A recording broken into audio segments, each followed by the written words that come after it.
Be best if I had the microphone on. Hello, everyone. Welcome to the live stream. It is 10 minutes before we get started. Settle in. I haven't even turned the lights on. I'm untangling headphones at the moment, so I can't even hear myself talk. Here we go. And what else do I have to do? I have to do the podcast intro, and then we'll be about ready to go. I should probably see if anybody's joining us on this side, and I can see if anybody's joining us in the chat room. Hello, everybody in the chat room. You guys were way ahead of me today. Let's see. Yeah, if you go to professormesser.com/live, you'll be able to join in with the chat. Let's get the headphones on so that I can hear, that you can hear what I am saying. It's the little things. Yes. I sound so much better on those in my ear, in my head. Okay, real quick, let's do a podcast intro. Here we go. I'm James Messer, and you're listening to the Professor Messer Security Plus Study Group. This study group was recorded on May 16th, 2018. If you'd like to watch a video replay, visit my website at professormesser.com. I'm James Messer, and you're listening to the Professor Messer Security Plus Study Group After Show.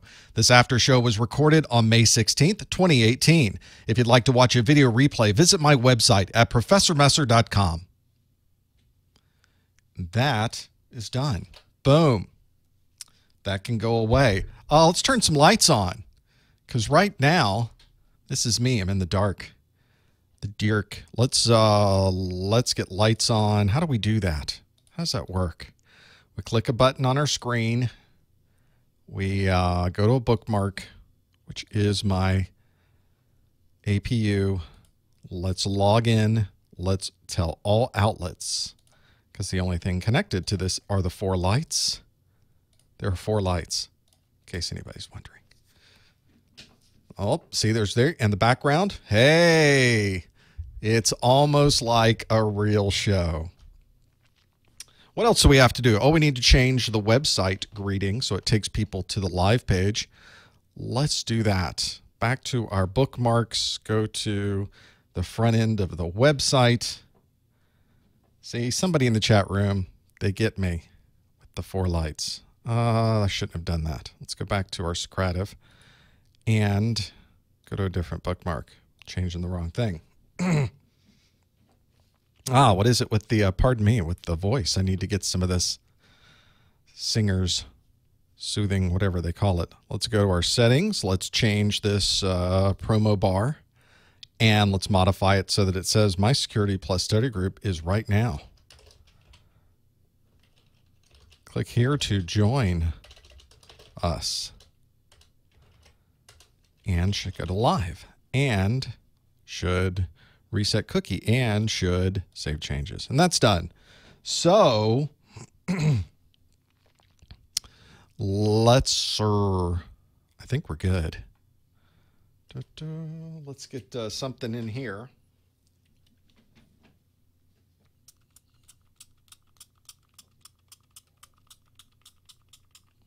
We're getting very low on the singer's soothing throat spray.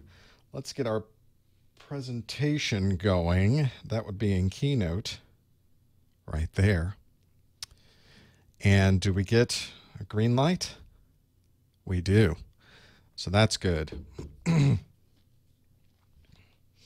We've got a phone that now needs to be turned off. I've got the window open. I don't have my bird feeder up right now. I have to fix the cabling. That's why it's down right now. But as soon as I do that, we'll be able to see the backyard. Let's do a quick check of things. Do a quick camera check. Make sure that, hi, how you doing? Is that too high? Is it too low? It's hard to tell. There's me. Hi, me. There is this. Do I have, yeah, have that going? How about this one? Okay. How about that? It all works. Okay. let's get things ready here. What else do we need to get done? I think we're ready. You folks can see me. You can hear me now. I can hear me. We've got Socrative up. Oh, you know what I need to do is bring up a set of course notes so you can see those later on. Course notes. There they are. Very nice. Probably do not so big. That's kind of large. How about 2-page? There we go. So that's the course notes. Skype is up. Welcome, Little Rock. Folks in the chat room everywhere. What else do I need to have up here? Probably have the labs up in case anybody wants to see those. Labs. Which one is it? Is it this one? Is it that one? Yeah, it's that one. Log in. And what else? Houston, Texas. I would recommend you don't mess with them. Just my recommendation. There is a few minutes left. We got 3 minutes. 3 minutes till we get started. If you're watching this over on the YouTube side, there's a live chat that you will not see because I don't have a live chat on YouTube. You have to go to professormesser.com/live to see the live chat. There's a link in the YouTube video description that will take you there, which is why I'm able to see Houston and Newport Beach, California, and Laurel, Maryland, and Little Rock, Arkansas, and people asking questions, and Ireland, and Charleston, Fort Meade, MD, Doctor, North Carolina, British Columbia. Finally, Canadians checking in. Thank you, my people. Mrs. Professor Messer's people are the Canadians. We're a mixed family. Pensacola, finally. There, we got some Florida folks. Is there video feed? There is video feed. Live stream is at, I'll put it in the chat room. professormesser.com/live. There we go. All right, Hawaii's here. Oh, I hope everything's okay. Oh, you're on Oahu, so maybe you are. Puerto Rico, very nice. DC, Atlanta, Georgia. Got quite a few checking in. We've got 2 minutes left. Is there something I'm forgetting? Of course there is. Maybe I could set things up. I could stage some things over on this machine for the call-in. Boy, you come off mic and you really can't hear anything, can you? Let's go to my shows. All right, we're good there. Perfect. Perfect. What else? I think we're good, peoples. Hopefully everybody can see the question. So that part's good. Cape Cod, Fort Detrick, Maryland. Why can't I read? This is the biggest problem I have. So that is really the biggest problem I have is the reading part. It's the reading is fundamental part. Welcome, Miami. I lived in Miami for about 10 years. Lived in Fort Lauderdale. Well, lived in Broward County. Actually, I lived in Miami Lakes, Hialeah, Pembroke Pines, and Miramar. In 10 years, lived in 4 different places. So there you go. Really, it was north of Miami Lakes, but close enough. I think it was unincorporated Dade, technically. Scottsdale's here. Chicago's here. Semi-rural town, Ohio. I could have grown up in semi-rural town, Ohio. Actually, I grew up in very rural town, Florida. So, still does not have a traffic light in my hometown. How about that? We have pretty much ready to go then. I've got lights on. You're here. It's top of the hour. Central Illinois, Norcross, Georgia, and Williamsburg, Virginia, and Baltimore here. So it's time to get started. Let's go, everybody. Welcome to the May 2018 Professor Messer Security Plus Study Group. It's our last study group of the month. Thank you for joining us. We've been chatting in the online chat room, talking back and forth during the pre-show. We got many people from many different places joining us. Thanks for being here. We've got Network Plus questions for you today. Plenty of Network Plus questions for you today that we're going to go through. There's a lot going on with Network Plus now that the 501 series is in full swing. I'll be talking about a lot of that in just a moment. This is the monthly study group we have. Every month, we go through Security Plus questions, and there is an archive of these on the website you can visit. There's a category list on the right sidebar. You can find the study groups available there and watch any of the replays over the last number of years. Did I say Security Plus? I think I said Security Plus. That's what I'm doing today. I'm not sure what anybody else may be doing, but I'm definitely going to be doing some Security Plus. Thank you for your ongoing support. We would not be able to do this without you.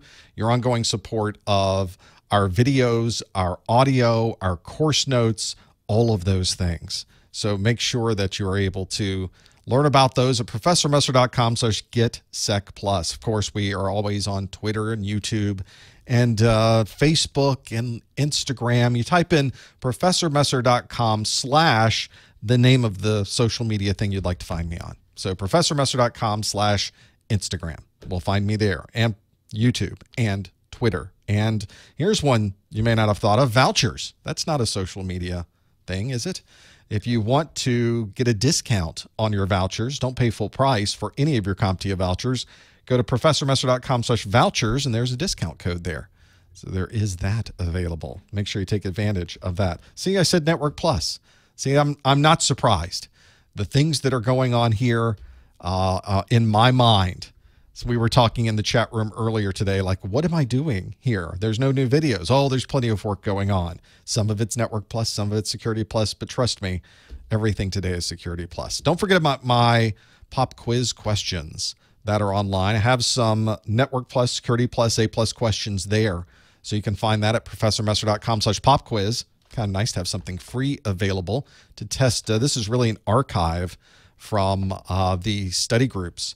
So as soon as we get enough 501 questions, we can start putting them into the pop quiz online. And I absolutely have plans to do that. So 501 is relatively new. So we'll get to that as soon as we have a good number to put in there.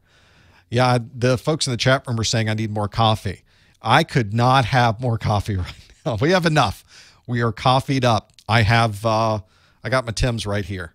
So for you Canadian people, I've got my Tim's right there. And it's ready to go. That's for the after show. So we'll be set and ready to go there. Don't forget about the podcasts. We've got an audio replay of this available that can be automatically downloaded into your favorite podcast reading, listening, catching app. Go to professormesser.com/podcasts, and you will be able to download A Plus, Network Plus, Security Plus, listen live, or subscribe to any of those RSS feeds so that as soon as the replay is available, usually it's in the afternoon after a study group, it will automatically be downloaded and available for you to listen in your favorite podcasting app. Today, of course, we are doing Security Plus. Security Plus. So that's the important part of what I need to talk about. It's not Network Plus. We're doing Security Plus today. There's actually 2 Security Plus exams that you could take right now. You could choose to take the SY0-401, or you could choose to take the SY0-501. You have to choose one or the other. Don't take both. That's not the plan. Take one or the other. The 401 has been out since April of 2014. The SY0-401 exam will be retired in July of 2018. So if you're studying from SY0-401 materials, you want to be sure to take that SY0-401 exam before the end of July, because at that point, the 401 exam goes away forever.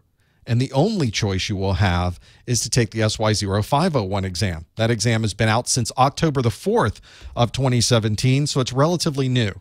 So make sure you know the difference between both of those. And if you are studying 401 materials, you need to take the 401 exam. If you are studying 501 materials, you need to take the 501 exam. There are some similarities between the two, but it's remarkable how different those 2 exams are. But it's still one exam.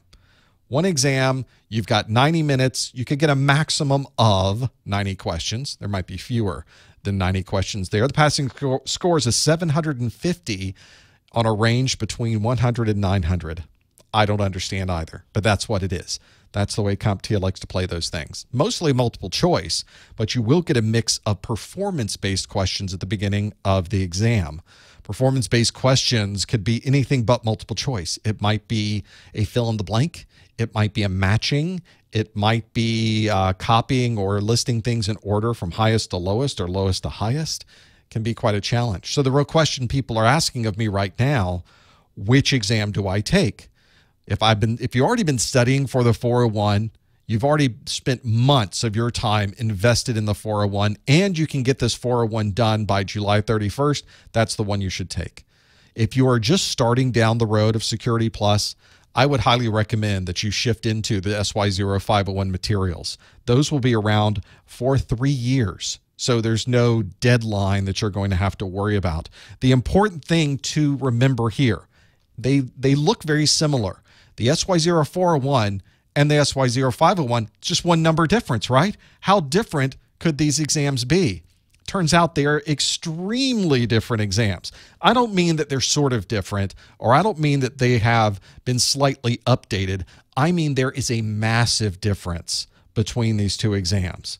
Massive, I'll give you an idea about this. So in the SY0-501 has 758 topics. How do I know this? Because I have to count them when I'm building my videos. So 758 topics, of those, 466 of them are brand new to the SY0-501. And I know this because I had to create all new content for all 466 topics in those exam objectives. That means that over 60% of the SY0-501 exam is brand new content. If you study for the 401 and you walk in to take the 501, you are not going to do very well. So that's what you want to really consider. Make sure that as I mentioned, the study materials match the exam you're going to take. If you are studying the 401 materials, make sure that you take the 401 exam. If you study from 501 materials, make sure you take the 501 exam. Do not mix and match. Don't study for 501 and take the 401. Don't study from 401 and take the 501. Don't do that. You will be very, very sorry if you were to do something like that. Certainly not what you should focus on. So hopefully that answers your question about which one of these should I take. Maybe that will help you make that decision. There's also questions we're going to do today. So I'm going to give you questions today. Some of them will apply to the 401. All of them will apply to the 501. We've got 3 years of content. You can go back and watch any of the replays if you really, really, really want to have an intense 401 set of study materials from our previous study groups. But some of these today will be specific to the 401 as well. If you would like to play along with what we are doing, follow along, answer along with us, go to ProfessorMesser.com/QA. There's also an app you can put on your mobile device, whether you're iOS or Android or Microsoft. I think there might even be an add-on for Chrome. I'm not sure if they've updated that. It might ask you for a room name. If it asks you for a room name, make sure that you put in the name Professor Messer, Professor Messer. Make sure you spell it right, or you'll be in trouble. So is everybody there? Did everybody go to ProfessorMesser.com/QA? If so, there should be a question there waiting for you. It's the question that was there from last month. So I call this the study group rewind. We're going to see if everybody is able to get into the question and answer. They're able to see all of the questions and all of the answers, and everything's working the way you would expect. So there's a question waiting for you, and that question is, what kind of vulnerability is most associated with the WPS design flaw? And I've got, as a multiple choice, different options for you. Is it A, buffer overflow, B, database injection, C, brute force attack, D is man in the middle, and E is Trojan horse? So you've got a number of options there to choose from. And as you can see in real time, I will see as you are voting on these. You can see buffer overflow, database injection, brute force attack, man in the middle, and Trojan horse. Brute force attack has 74% of the vote. Hopefully, if you were here last month, you remember this question, because this is the last month's question to get us going. WPS design flaw was a particularly bad one because it was bad from the very beginning. They built it with this design flaw. That's because WPS uses an 8-digit PIN to connect devices to these the wireless access point. But it's really, even though it's 8 digits, it's really 7 digits and a checksum. So it's really 7 digits, except the WPS process breaks it into 2 and evaluates the first 4 of the digits and the last 3 digits. because obviously the checksum isn't anything that needs to be evaluated. So we've got in the first half about 10,000 possibilities, the second half 1,000 possibilities. That means if your access point doesn't have some way to protect against a brute force attack, you could really go through these in about 4 hours and you'd be into somebody's wireless network. And that's why the brute force attack is the correct answer. If you answered C, brute force attack, 76% of you got that one absolutely right. Now, since we have started this show, what you can't see is there is a light coming in from where we are, and it's right behind my camera. So what we're going to do real quick is I'm going to run over to and close the drapes so that it doesn't shine and burn my eyeballs before we're done. Back in 20 seconds. Hold on.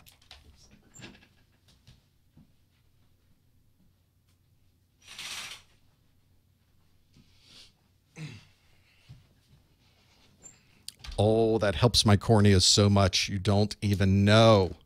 There we go. See, I ran away for a moment. You could see as you were putting in the different options there, you could see exactly what was going on. Hey, 11 seconds. I came in under budget. Let's do some questions then today. It looks like you guys are doing pretty good with the questions. So let's start this up and get some questions going on this Security Plus Q&A. One of the things I mentioned earlier is that the exam is mostly multiple choice.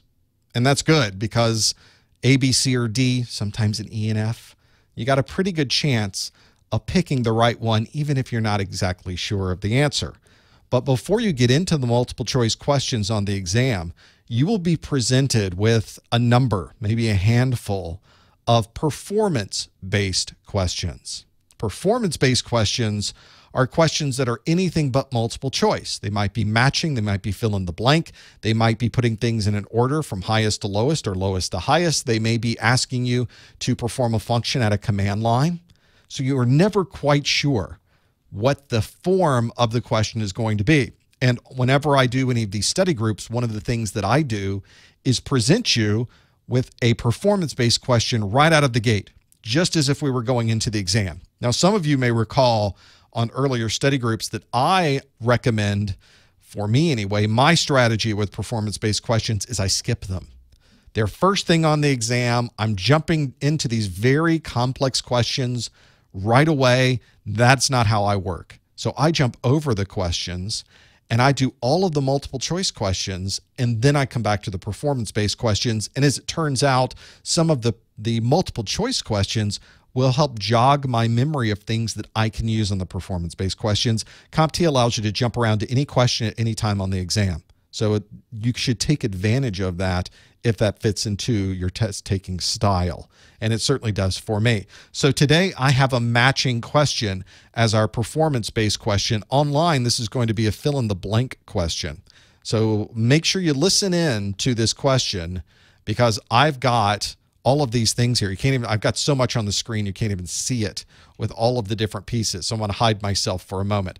The question is, I want you to match the description with the attack. So I have 5 attacks, or really 8 different attack types, and I have 5 descriptions.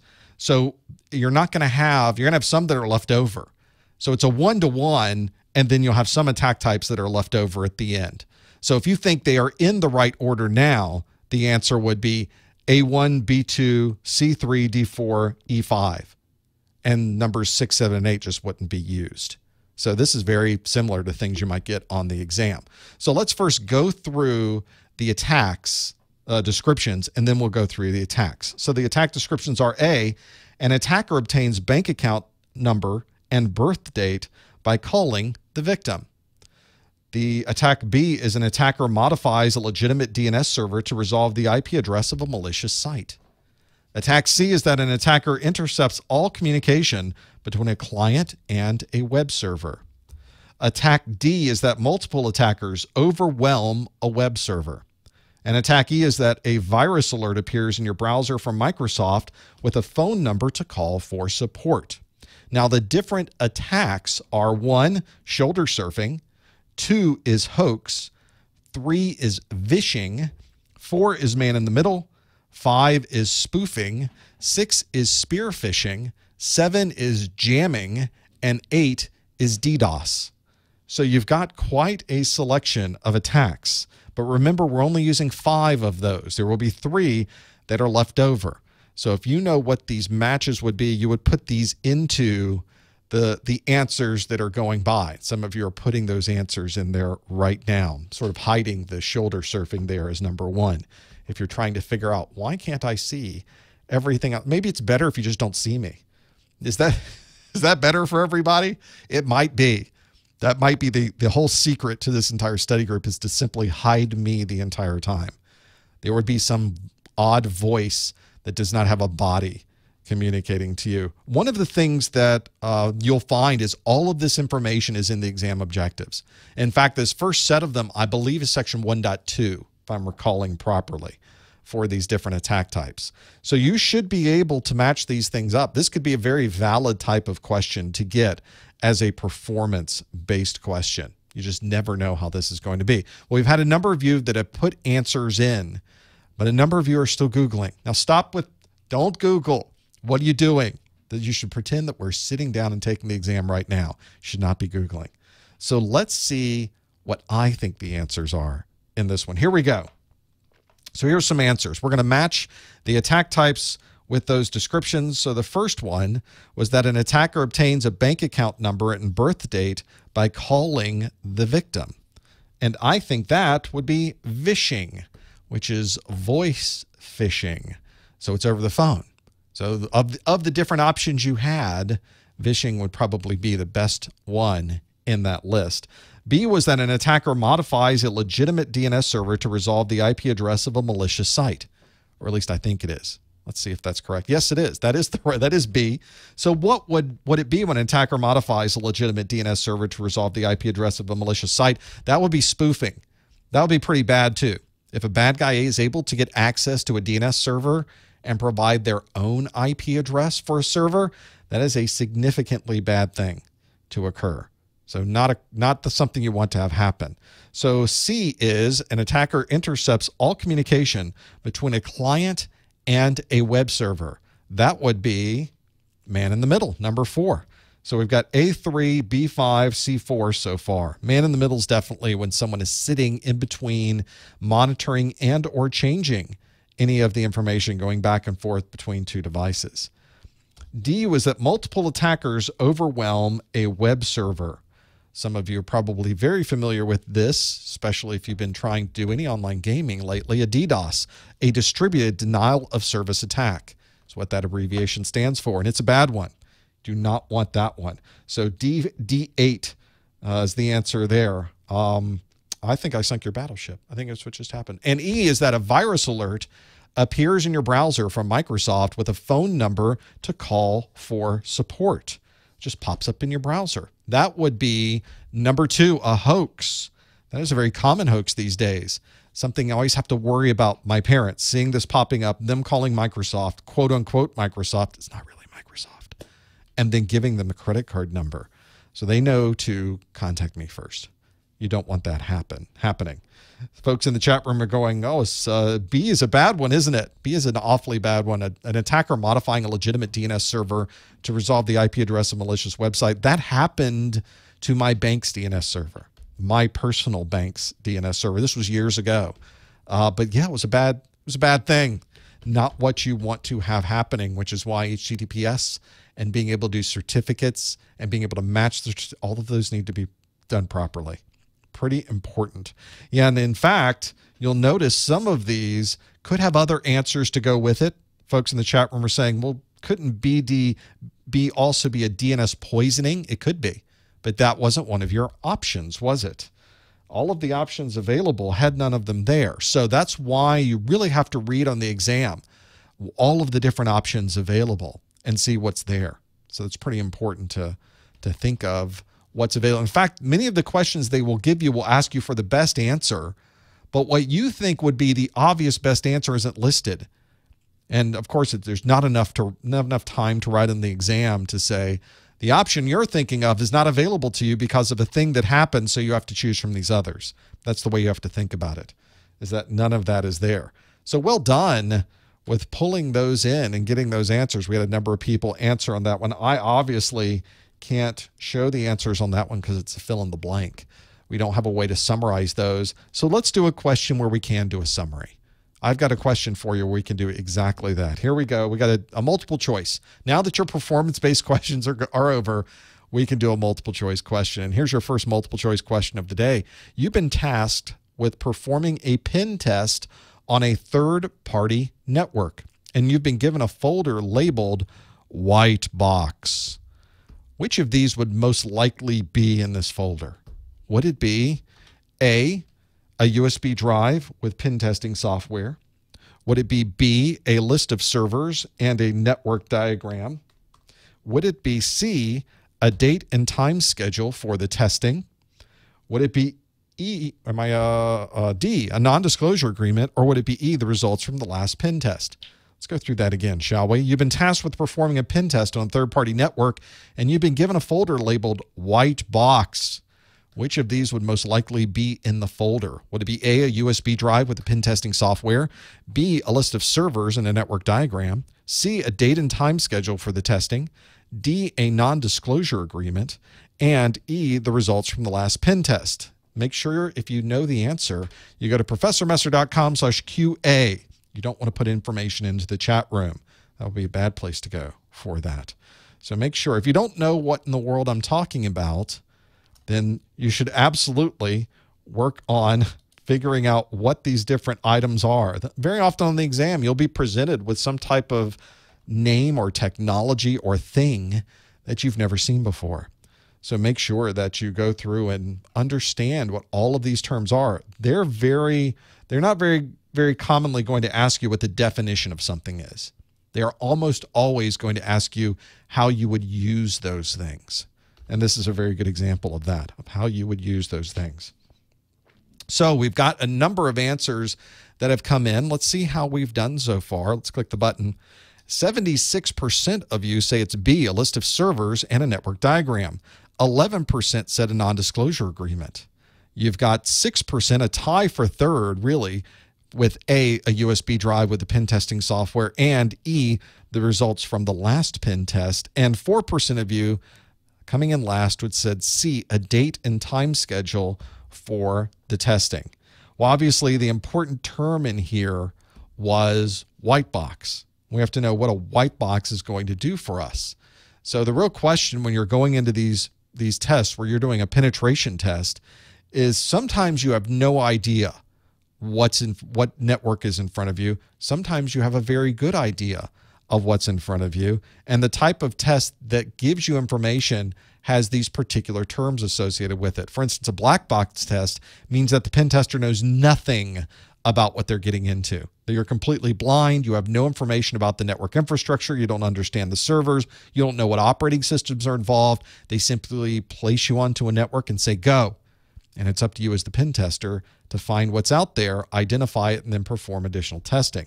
A white box means you have full disclosure. You know everything. You know the network infrastructure. You know the operating systems. You might even have a diagram of the network that you can use to help with your testing. And a gray box is sort of in the middle. They may not tell you everything. They may tell you a few things and say, go, start doing some penetration testing, which is a very common way to do it as well. So if some of you have answered, 72% of you have answered B, a list of servers and a network diagram. Well, that's a white box test. They've given you so much information about the servers, about the network. They've just told you everything you need to know to be able to perform your penetration testing. That's white box. So well done. If you answered B, the 72% of you got that one right, which means I made that one too easy. I try to get it so 50% of you get it right. And I want it so 50% of you get that one wrong, I guess is a bad way to look at it. But I want to make them difficult enough. And so 73%, that's a pretty good one. Let's do another Network Plus test question. I've got one for you. It's another multiple choice. So here it is. Here's our question. You have run a port scan on a server and discovered an unexpected open port.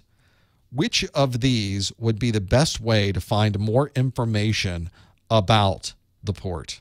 Would it be A, collect packets from your workstation with TCP dump? Would it be B, perform the port scan again and view your local ARP cache? Would it be C, use netcat with the port number? Would it be D, perform a trace route to the server? Or would it be E, view netstat information on your workstation? So you've run a port scan on a server and discovered an unexpected open port. Which of these would be the best way to find more information about the port? Collect packets from your workstation with TCP dump, perform the port scan again and view your local ARP cache, use netcat with the port number, perform a trace route to the server, or view netstat information on your workstation. If you think you know the answer, go to professormesser.com/QA. That's the way to answer. Don't answer in the chat room. Don't ruin it. Don't spoil it. No hints. We just want to take a stab at it. Now, if you don't know, this is exactly a case you might be in the exam, is you're not quite sure. Maybe you just have no idea at all. It's a question they've asked and it's nothing there that you might know. And if you don't have no possible way of answering this one with any type of knowledge, just take a guess. Never leave a question blank on the exam. You aren't penalized for getting a question wrong. So you at least could take a guess at this. And if it's a multiple choice, you might get the answer right, which is even better. Now, if you think you might know the answer, but you're not sure and you're going to take a guess, you do have the option to flag the question. And at the end of the exam, you can easily go back to see all of the questions that you flagged so that you can review it again after going through all of those questions. It takes a little bit of time management to be able to do that right, but it can be a very powerful use of performing test taking with the CompTIA exams. It might be a good strategy. So make sure you think about that. If you think you know the answer, go to professormesser.com/QA. That's where you get the answer. You'll be able to answer these of running a port scan on a server. Let's see how we did. Since I've been talking so much about all of these, how did we do? Well, we're a little mixed. I mentioned that I try to hit 50%. None of us hit that on this particular question. 37% said C, use netcat with the port number. 23% of us said E, view netstat information on your workstation.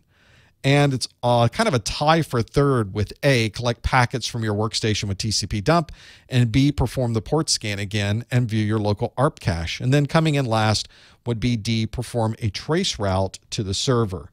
So let's look at the information we're looking to gather here. We've run a port scan. It's an unexpected open port, and it's probably a port number that we don't recognize if we are somehow needing to go to do additional information. So the real question was, which of these would be the best way to find more information about the port? And of the options that are available here, I'll tell you the one I would use that's not in the list after this.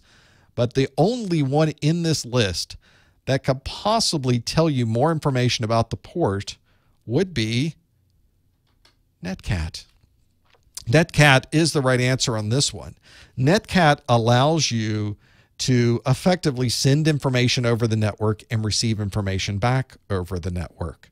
This is very useful if you are trying to send information to a particular port on a server and see what kind of response you get back.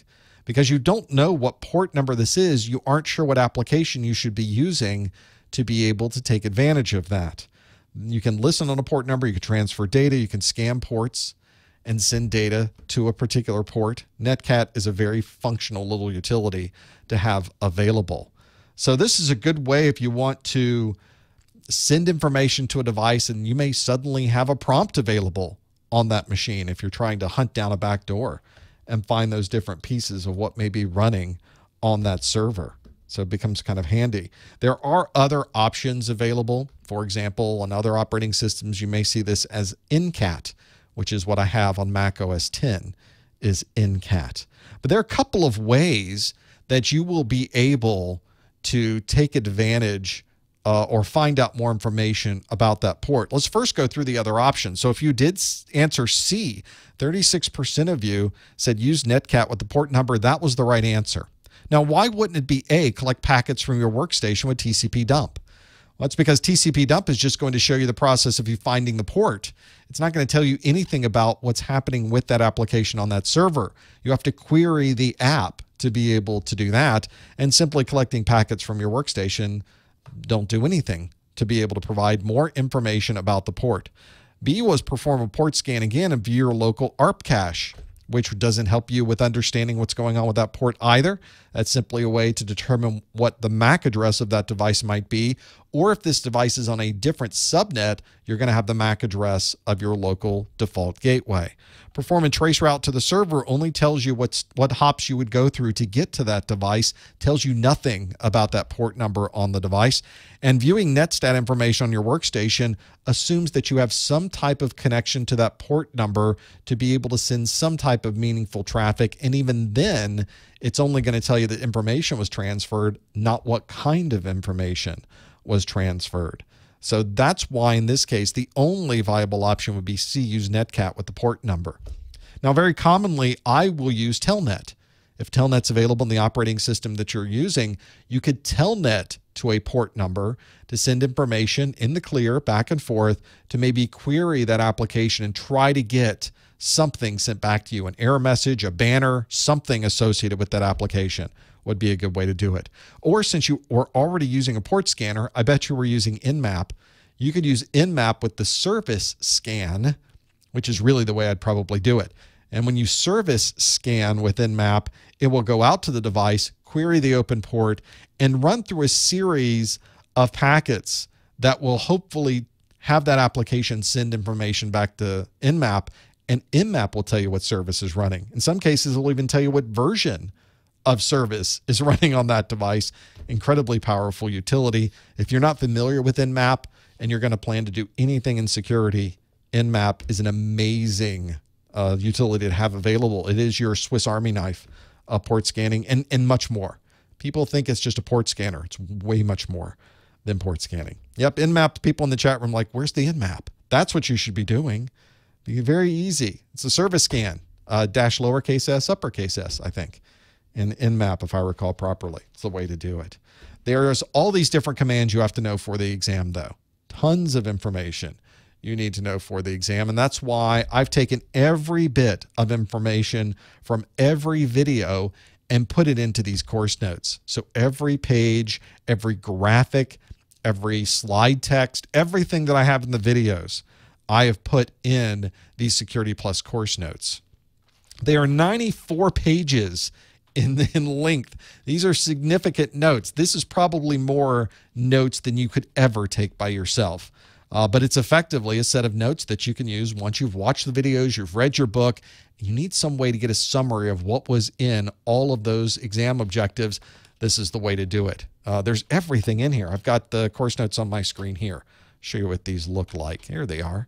So I've got plenty of things to go through. 96 pages, I think, in this. 94 pages for these course notes. And there they are. They're just extensive.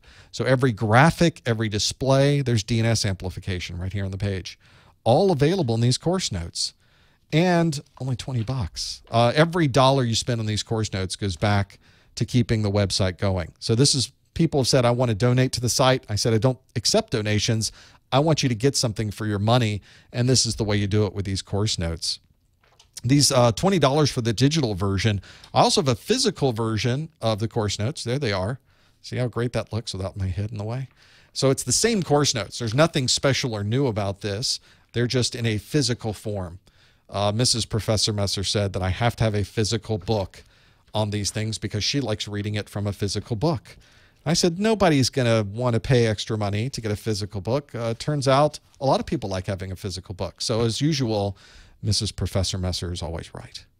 And she is. So it costs a little more to get the physical book because it's all printed on high stock paper, all in color. It's a beautiful book in this, this perfect, what they call perfect binding, which is really kind of what they use for soft cover books.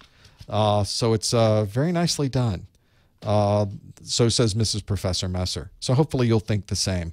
So make sure you check more information on that. ProfessorMesser.com/SecurityCN. Thank you for indulging me for a few moments and allowing me to talk about that. It helps keeps the lights on here. And thank you so much for the people that have already bought the course notes. Cannot thank you enough for your ongoing support there as well. Let's get another question in. Let's keep going. Here we go. Which of the following would be the best example of least functionality in an operating system?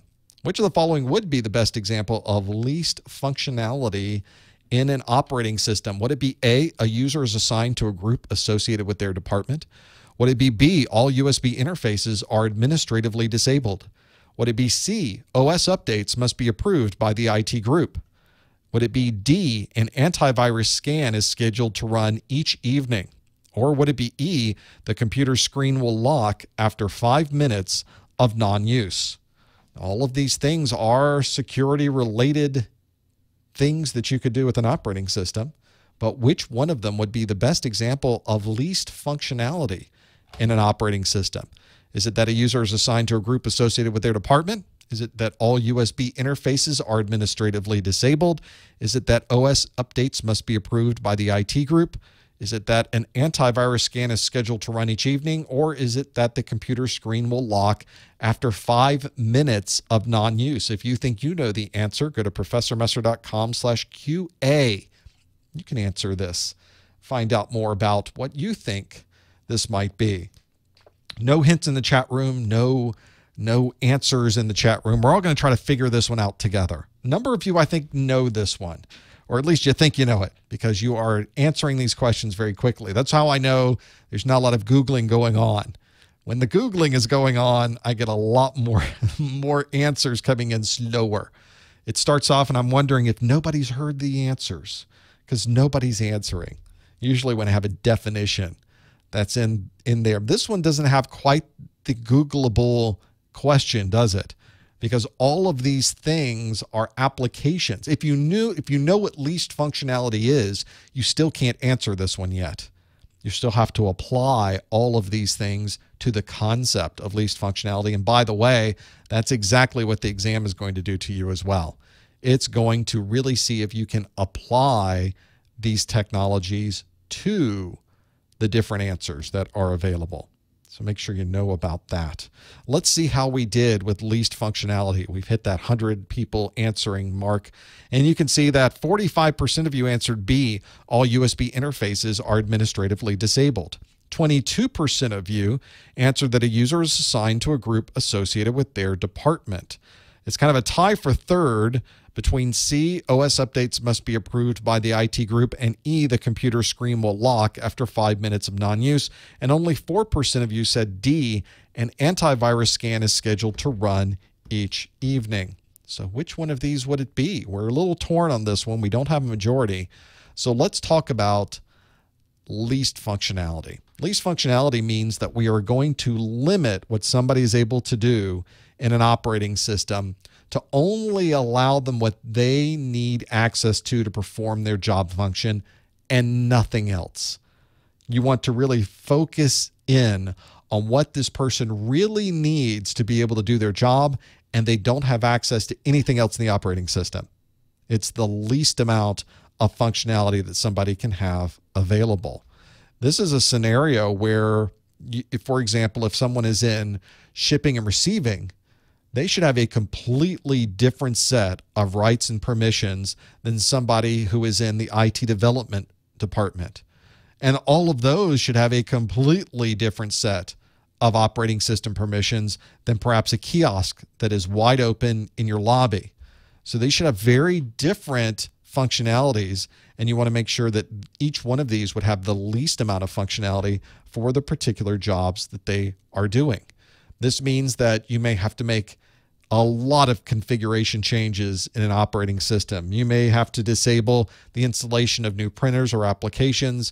You may have to change what somebody's able to do with time zones or the clock in the operating system. Maybe you can limit the ownership, somebody being able to take ownership of a file system object. That's a pretty significant type of thing to do. And if that's not part of their job, they shouldn't have access to do that. And then you've got deny logon as a service. So that's another thing that you can do. Now, we talked here about limiting what someone's able to do in an operating system. So let's look at our answers and see which one of these may limit what somebody is able to do in an operating system as it relates to their particular job function. So a user is assigned to a group associated with their department. I would say that is the first one in this group, really is the thing that is going to limit what they're able to do. In fact, I even gave an example of the shipping and receiving department, the IT development team, and a kiosk should all have very different functionality. So this is an easy way to implement least functionality, and that operating system is assign the user to a group that's associated with their department. 23% of you said A, and that indeed was the correct answer. Now, all USB interfaces are administratively disabled. Really doesn't tell us anything about least functionality of someone's job function.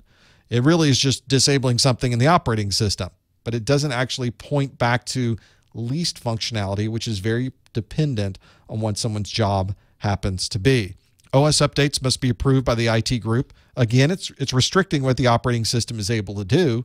It's not able to install an update to the operating system without approval, but that has nothing to do with least functionality, which is all focused on what someone is able to do as a user.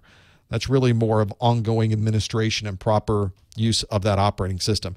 D is an antivirus scan is scheduled to run each evening. That has nothing to do with least functionality. That should be a normal part of your ongoing maintenance, regardless of functionality. And E, the computer screen will lock after 5 minutes of non-use. Again, a great idea and part of best practices, but it doesn't have anything to do with least functionality. So by the way, all of these types of topics are in the Security Plus exam objectives. This one comes from my video 3.3.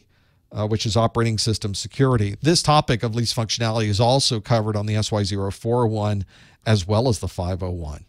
So this is a very common, in fact, this is a very simple type of question. The exam questions tend to go in a much flowery and much more involved amount with the question. I just have limited functionality available to be able to do that. It would fill up the screen. We wouldn't be able to see the answers, but you could have a very large amount of capability there. So make sure you're aware of all of those things. It's a very straightforward question. It's a very straightforward set of answers. And folks in the chat room are asking, well, doesn't that mean the OS is in a domain? It does not. Being able to set information by group could be something that has no domain associated with it. For in fact, group access is sort of common in most of our modern operating systems. Windows, Linux, and Mac OS X all have the idea of applying groups to particular permissions and rights in the operating system. So that's why it sort of applies regardless of what type of OS it happens to be in this particular, which is exactly why I made the question that way. I'm sorry. And if you got it wrong, don't worry that you got it wrong. The idea what we're doing here is now we know. Now we understand the topic, and if we get that on our exam, we'll be ready to answer with some of those as well. Let's get another question in. Sort of eating through our time here. We need to go a little faster. Our question, which of these access control models apply security clearance levels to each object? Which of these access control models apply security clearance levels to each object? Would it be A, a role-based access control? Would it be B, selective access control? Would it be C, discretionary access control? Could be D, mandatory access control. Might be E, rule-based access control. So we've got a number of options available. A is role-based access control. B is selective access control. C is discretionary access control. D is mandatory access control. And E is rule-based access control. Which of these access control models apply security clearance levels to each object? Another two-step question for you, because you have to know, well, kind of a three-step. You have to know access control models, and then you also have to know what security clearance levels happen to be. If you know the answer, you can go to professormesser.com/QA to answer that. Please do not answer in the chat room. We're trying to all learn this together. Maybe you can figure out those pieces too as we go on here. If some of you have said in the chat room that your YouTube is buffering, you might even want to consider changing the resolution. Maybe you're having a problem receiving the stream. If you hit the cog wheel at the bottom, you may go down to 480. I guess is it 480 on this one? I know I've got 720 is the highest that I am doing. And hopefully by next month, I'll have 1080p streaming going. Trying to figure out which best ones would be the best way to do that. So you may want to play around with the available resolutions on your screen. Might help you a little bit on receiving those. I'm sending a single stream to YouTube. YouTube is taking that stream and then sending it to you. So if you're getting buffering, it's all coming from YouTube. It in fact has hopefully nothing to do with me. Let's talk about what options are available and how we did on this one. What access control models apply security clearances to each object? Well, we've got sort of a tie for first, although we'll go with 38% of you that said D, mandatory access control. 33% of you said role-based access control. And then we've got 13% that said E, rule-based access control. And a tie for fourth with 9% each would be B, selective access control, and C, discretionary access control. Well, the real key on this one was first understanding the question asking about access control models. So it's useful to know about access control models. And the important other set of words in here was the word security clearance. If something has a mandatory access control, then the operating system is going to place limits on a particular object that's in the file system or the operating system itself. And it's going to apply or set a label associated with that object. So this is almost the reverse of what we were looking at with groups, which would be a role-based access control, which means if you're part of the shipping and receiving department, you have certain rights and permissions. This is kind of the reverse of that. We have an object in the file system, and we're saying you can't access this unless you have the mandatory rights to meet that particular security label. And we'll assign a label to the object. We'll assign it. You have to have confidential access. You have to be in the top secret access to have access to that particular object. So it depends on what that particular object is labeled as, and it depends what type of access you have. If you meet the top level of that, then you would have access to that object. So there are usually predefined rules that the administrator is going to assign in these mandatory access control scenarios. So of course, you would, of course, decide what the particular object is. Maybe it's top secret. Then you have to decide what users get top secret clearance. So there's a couple of different things you have to do to make sure that a mandatory access control will be working properly. And that way, if somebody does have the right clearance, it checks it against the label associated with the object, and then they are assigned the proper configuration for all of this, which means mandatory access control is the right answer. 37% of you answered D, mandatory access control. Role-based access control would be access control that would be associated with the user. Our question here, of course, asked which access control models apply security clearance levels to each object. And that was the real key with this one. When we're assigning the clearance levels to an object, it's a mandatory access control. And then the access controls are then associated with the users. We've got a role-based access control. A is when you're assigning it based on someone who is part of the shipping and receiving department, the accounting department, the finance department, those types of things. Selective access control I just made up. Not a real word, not a real access control model. Sorry. I needed an extra one. I didn't have enough. Discretionary access control and rule-based access control are also different in the way they operate. Those would not be the right options. The best answer here is D, mandatory access control. If you answer D, got that one absolutely right. Well done. All of these, by the way, of setting up operating systems and trying different access controls or setting it up and trying different netcat scenarios, all of these should be the command line functions that you would normally use on your computer. But not a lot of you have access to a lab that's going to show you every possible thing that's available for you to work with. That's why the folks at GTS Learning have come up with their Security Plus Practice Labs. They have these available for both the 401 and the 501 exam. And you've got in your browser now an entire set of labs that you could run for the 501 exam. I've got these labs on my screen right now. As a matter of fact, I'm going through all of these different labs for the 501, extensive. NAT and OpenSSH, network vulnerabilities, application data, establishing host security, backup and recovery, data encryption, and much, much, much, much more. Let's start the data encryption lab. It's all in my browser, by the way. I don't have to load any additional software, and it's all done with VMs that I can power on just by clicking a power on button. And they're in the cloud. It's powering up these servers right now. You can see all the different servers are in this particular lab, and it takes you through the lab step by step, screenshot by screenshot of exactly what you should be doing. This lab has a domain controller. There are other machines. I can see Windows 8 and Windows 10, and you can step through all of the different group policy options. There's a lot you can do in this lab. It's all available in the GTS Learning Live Labs. You can find out more about these at professormesser.com/seclabs. An important part of this is that if you go to the GTS Learning site to buy these, it'll cost you $169. But if you follow this link, it automatically gives you the lower price. So go to professormesser.com/seclabs, SECLABS, and you will be able to get the labs for $125 instead of $169, which is a big difference. The labs, of course, are available. There's Windows Server that's here.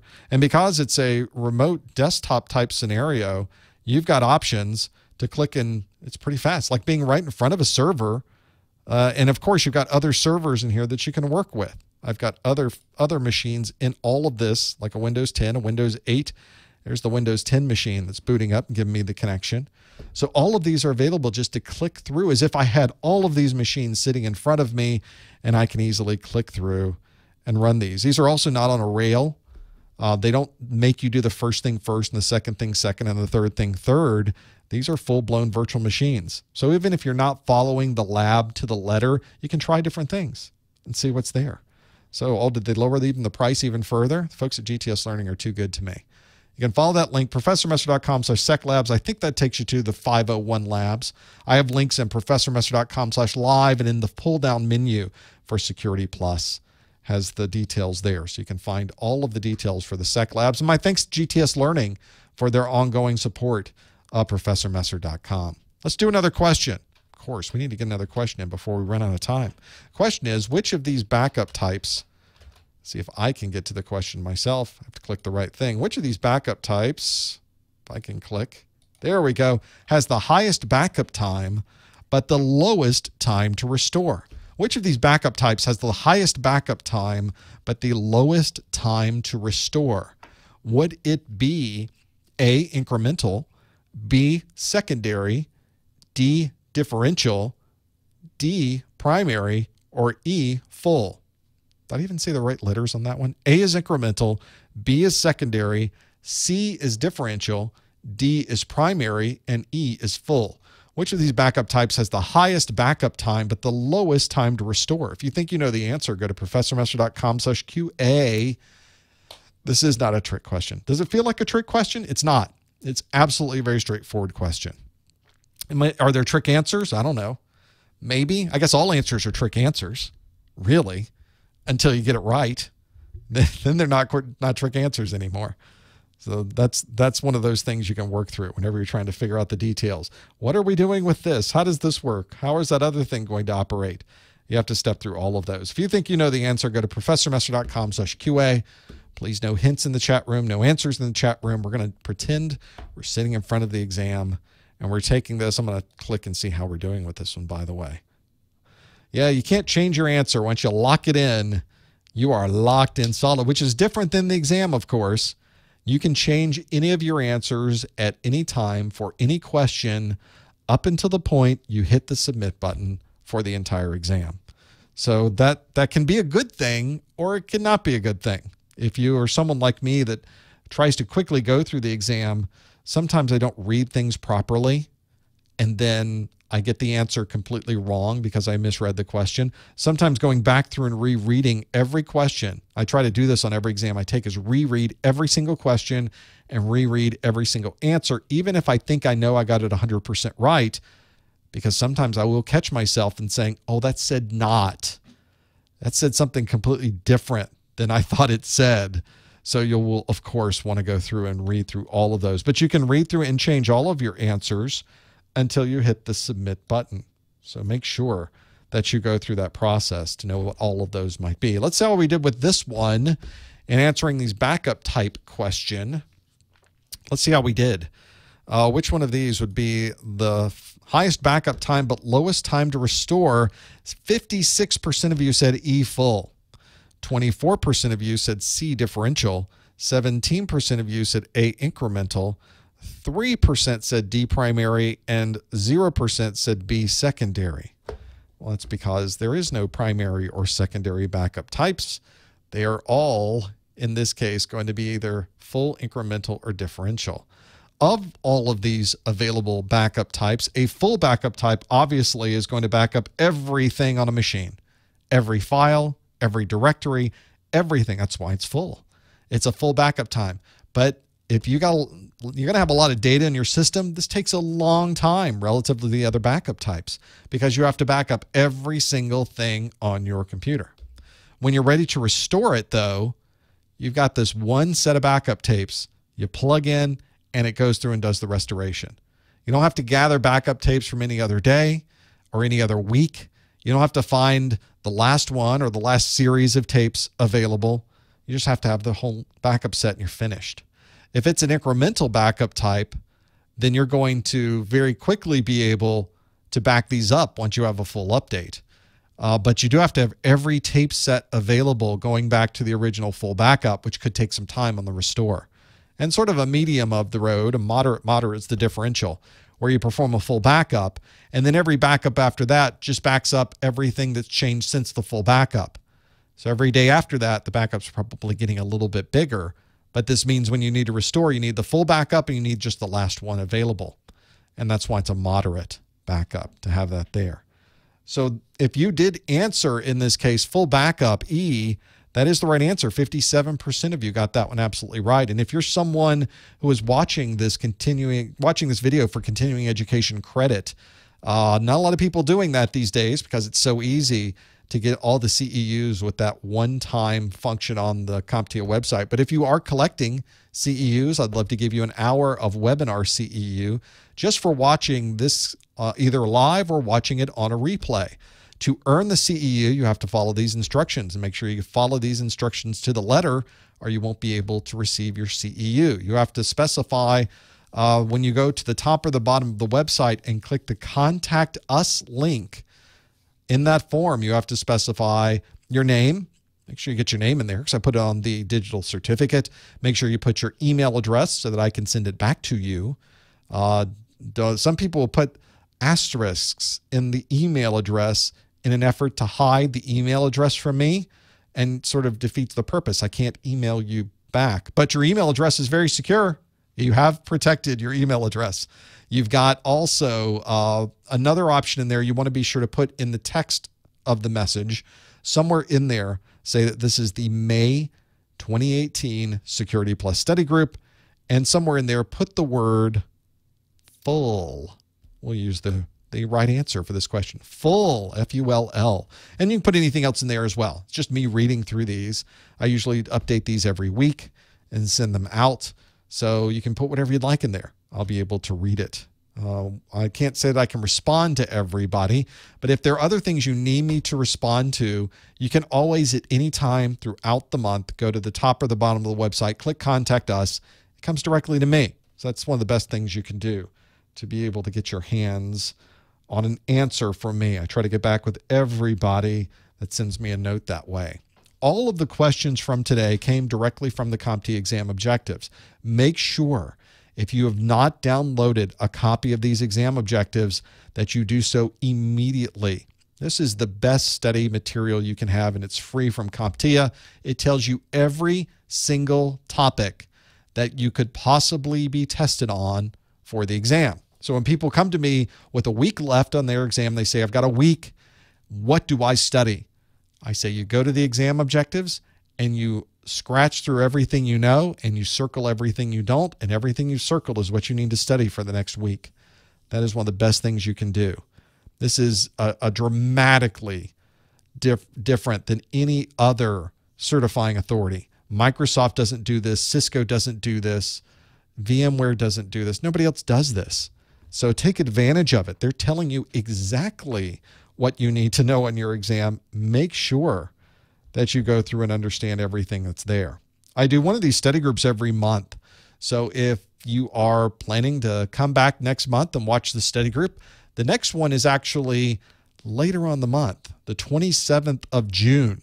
So we're sort of skipping a week at the top of June. Normally, I would have my A+ study group on the first Wednesday, Network Plus study group on the second Wednesday, and Security Plus on the third. But notice we're skipping that first week. So we're starting on the 13th of June, the 20th, and the Security Plus will be the 27th of June. Feel free to stop back. Now, if you're watching this on a replay, and this is way after the 27th of June of 2018, you can always go to professormesser.com/calendar, and you'll be able to see all of the different calendar events that are coming up, and you can see registration links. You can find out where you need to go, when you need to be. There's links there to a Google Calendar, and you can also add it to your own calendar, all from professormesser.com/calendar. So that'd be something to do. We've got another hour, at least probably, of Q&A. I would imagine we're going to open up the phone lines and let you ask questions in the chat room, ask questions on the call-in lines. You are more than welcome to do that. Stick around for that in the next hour. But of course, some of you may be dropping off right here, and I can appreciate that too. Be sure to check the Security Plus course notes at professormesser.com/securitycn. Also follow us on YouTube and Twitter and Facebook and Instagram by typing in professormesser.com/Facebook and Twitter and Instagram, or whatever it happens to be, whatever your favorite place is. And if I'm not there, tell me I'm not there, and I'll go over there. We'll do that. Don't forget about the voucher discounts available at professormesser.com/vouchers. And my thanks again to the special pricing at GTS Learning at professormesser.com/seclabs. Well, that brings us to the end of another Security Plus study group. We went through quite a bit today. Thank you for joining us. Stick around for the next hour. I'll open up the phone lines. Otherwise, we will see you next time on the Security Plus study group. Well, we've got phone lines that need to be opened. So let's get that done right now so I can get those running. I need to get a browser up on my screen. That's not a browser. What's a browser and what does it do? Let's find out. Taking questions from the chat room too. A lot of you had questions earlier about, and this is open phone lines. It doesn't have to be about Security Plus. It doesn't have to be about certifications at all. It could be about anything that you are doing. I will call in to this in just a moment. Let me get myself together. There's nobody here but me, so I'm the one that gets to call in to this phone line and get this process running. And this says, well, you're welcome for me calling. Let's turn this off. Let me click this thing and then click some numbers on my screen that are a secret and see what it says. Your 6-digit PIN number. All right. That's redundant. Let's type in this and that one and this one. And let's see what happens. And I'm in. You are now in the host room. I am now in the host room. So if you would like to call in, you're more than welcome to do so. You can call 855-785-7545. That number also is free on Skype if you put a +1 at the beginning. 855-785-RJ45. You'll be able to call in there as well. So feel free to call in and ask whatever question you would like. Some folks are putting that in right now. So that's one thing to do, of have all of those available. This is the call-in lines are filling up. Before we go there, someone earlier on, I'm going to scroll back in the chat room. Earlier on in the study group, we're talking about the 901 and 902 exams. These would be the A+ exams. There will probably be a new exam at the end of this year, I'm guessing, if they stay with their 3-year release date. So probably December of this year, you'll see new A+ exam, but they also have a 6-month overlap. So you probably won't see the A+ exam current version. The 900 series will probably still be here this time next year. So if you're planning to take the A+ certification, just go right ahead. You have plenty of time to do that and have those here. Some folks are asking questions in the chat room about NMAP and Linux videos. I'll talk about those in just a moment. Let's first go to the phone lines The 757 area code, are there, caller? What's your name? Where are you calling from? Yes, sir. This is Dingana speaking. I'm calling from Pensacola. Well, welcome, sir. What can we do for you?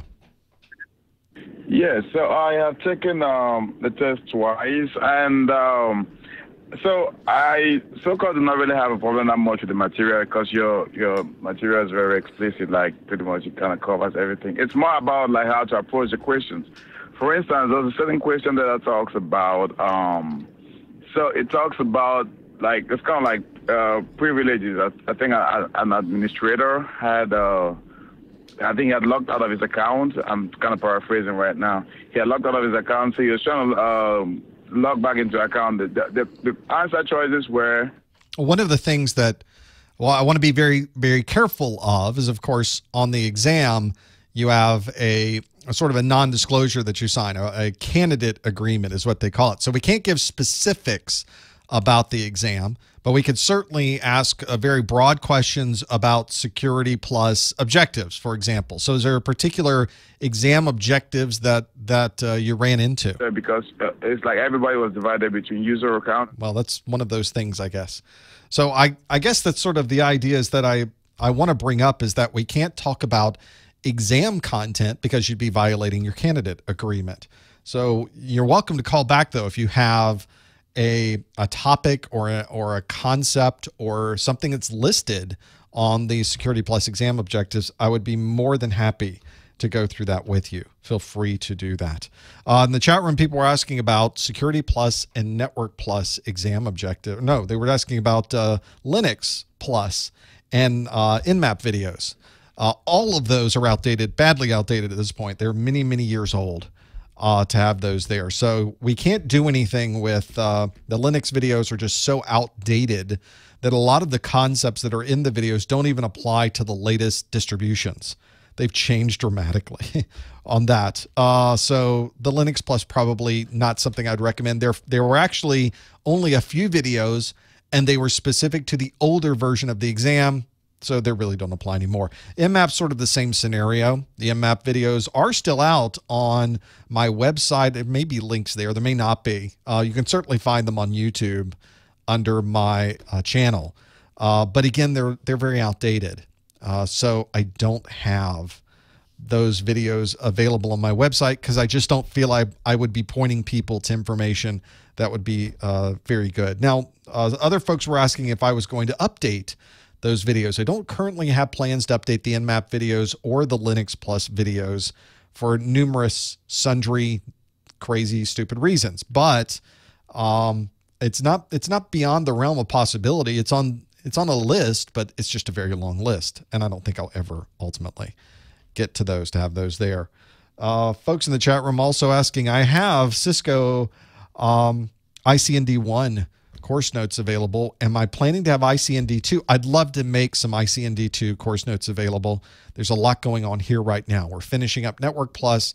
I have other Network Plus and Security Plus products coming out, hopefully this summer. A Plus is being updated at the end of the year.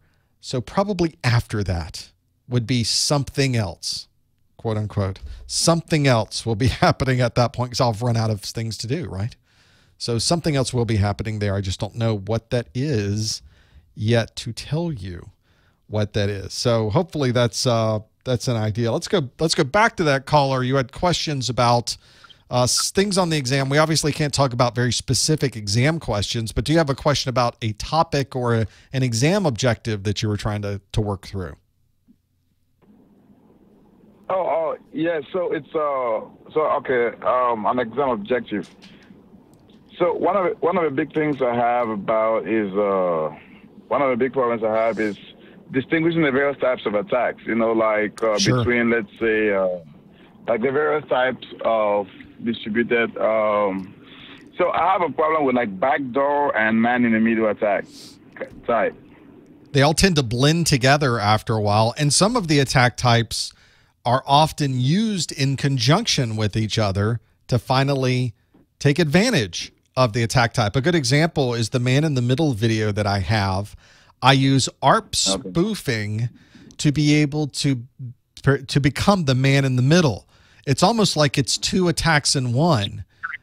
you run into that scenario quite a bit with a number of the different attacks. So it's important to designate, here's the part of the attack where we're doing the ARP spoofing, and here's the part of the attack where we're actually doing a man in the middle, because those are two very different things.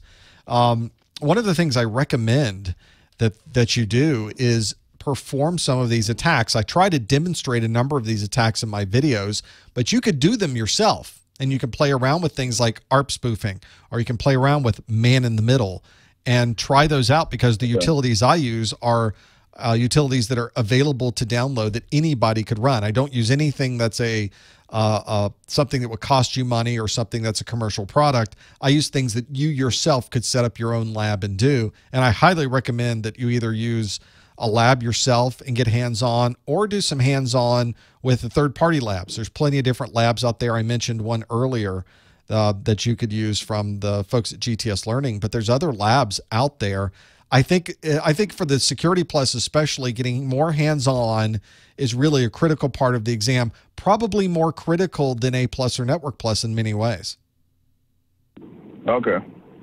So getting hands-on and getting that feeling, you think it's really going to help, because the concepts, like I said, when I go through your notes and stuff like that, feel like most of the questions which you were dished out today, I could see them and just know what the answer is or what the answer is not.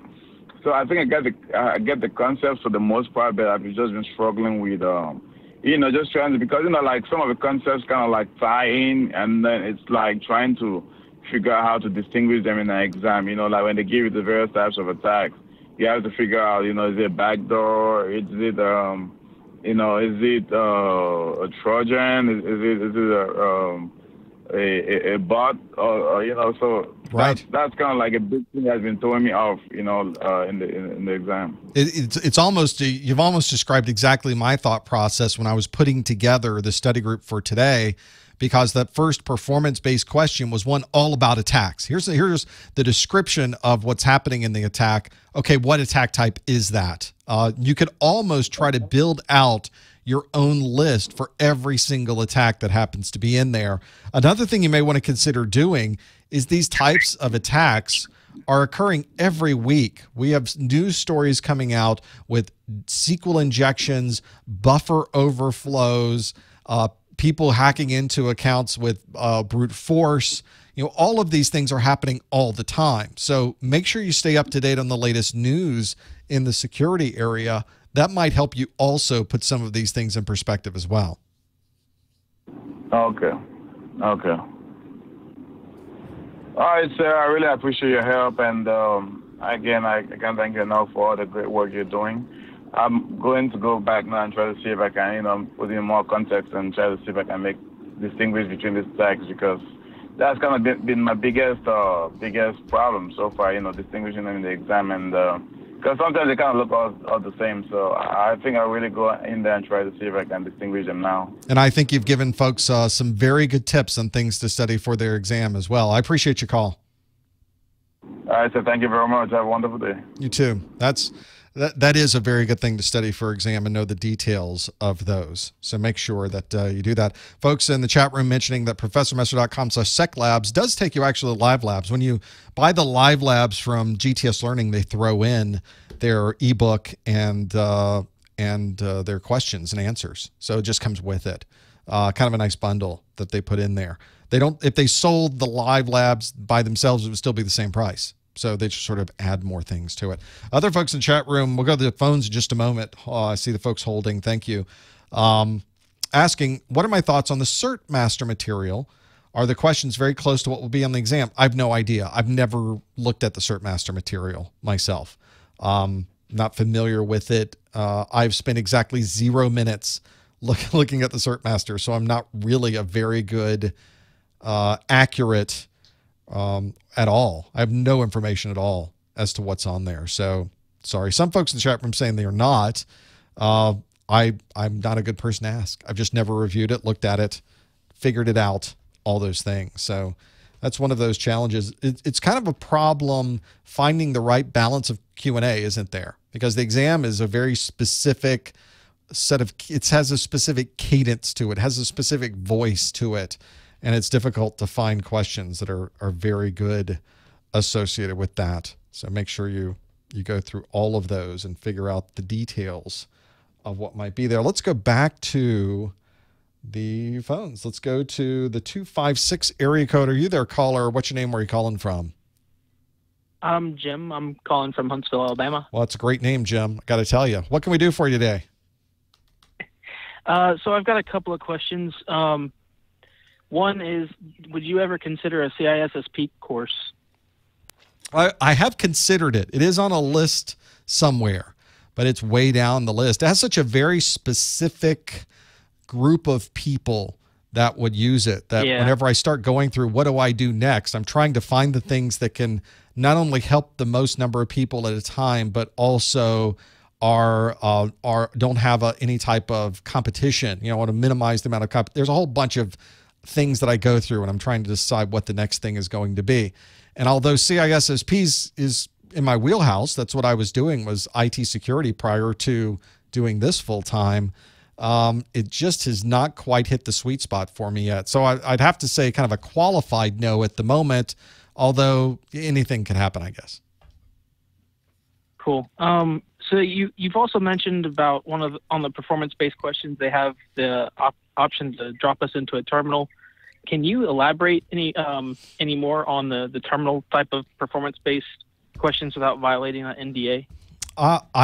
One good thing for me is that I intentionally do not take any of these exams, which seems sort of backwards for the folks that are watching. Like, what do you mean you don't take any of these exams? You're doing all of the videos. Well, I've taken these in the past with previous versions of the exam. So I continue to be A+ Network Plus Security Plus certified, but I am intentionally not taking any of the latest exams so that I am not subject to any candidate agreement. I've never signed one. I've never had to agree to one. So I can talk very candidly about the thing, because I have seen one of the horrible things about the internet is you can tend to find whatever you're looking for whenever that happens to be. So I have seen exam questions, and I know what the type of questions are that they ask, but I myself try not to give away that information because I think it's useful for you to know what it is. And I think the spirit of the exam is one that I shouldn't be telling people what the questions are and what's there either. So back to your question though. So what was the question you had about the exam questions? Well, I was just wondering about the mechanics of how they would be dropping us into a terminal. I mean, would you have the man page available so where you could investigate further? Because I mean, I've got some time on most of these tools, but I don't know, performing it on a test where you don't have Google available. I've seen this presented in a couple of different ways. On the Network Plus exam, I recall being dropped into or seeing examples that CompTIA has put on their website. They have a video of what to expect in the exam, and they show you dropping you into a command prompt that is in the exam window. As far as I recall, the help options and man options were not available. So this is one that's not really a command prompt. It's more of an emulated command prompt with a limited number of things available that you could do. And they're really looking for you to do a very specific thing on there. I think from CompTIA's perspective, they found it was a kind of a hard thing to grade people on because it's hard to kind of know exactly when somebody's going to type the right thing into a command line, but they still do it on a number of their exams, I'm sure. They could do that. They could just pop you in a command prompt. There you go. And they say, you need to perform this particular function to this particular server, go. And it's up to you to do that. But I've also seen questions where they would put I think I did this in last week's or last month's or the month before study group, and I can't remember if it was Security Plus or Network Plus, where I listed out a lot of different functions or descriptions, kind of like what we did today with attacks, I did with command lines. So somebody who wants to be able to map every router between point A and point B, and then somewhere in this big list of commands, you would need to know that that was traceroute. You would need to understand. Right. Another one would be you need to understand exactly what devices could be connecting to your machine at any particular time. And you'd have to go through the big list, and there's a big list in Security Plus of all of the commands, and you would have to be able to pull out netstat to be able to do that. Right. So that I've seen that's another one that they've done where you still have to know the command line and what it's used for, but maybe not have to actually perform that function at a command prompt. So you need to be ready for anything. Yeah, the latter I would feel more comfortable with. Yeah, I would It's think. just, you've got to remember what the flag is to specify a port, or what the mask is. Those are easier versions, but Right, or the command getting more options. I into think detail. Yeah. it's the second question where you're simply matching that I think is easier for CompTIA to grade. I think they've decided that's a much easier way to do it. But you should be ready if they pop you into a command prompt. They could absolutely ask that of you, and they have in the past. Copy. All right, last question. So I took a boot camp last week, and it felt like a complete waste of $1,600 because your videos are the only reason I was the top scoring person in the class, and they didn't really teach a whole lot, and it felt like it was a 401 flavored boot camp. Yeah. So I'm trying to figure out if I should continue to study for another week, or if I should go ahead and just man up and take it on Friday. Because right now, with all the practice tests that I'm finding online and on the Cybex questions, I'm averaging about a 90%.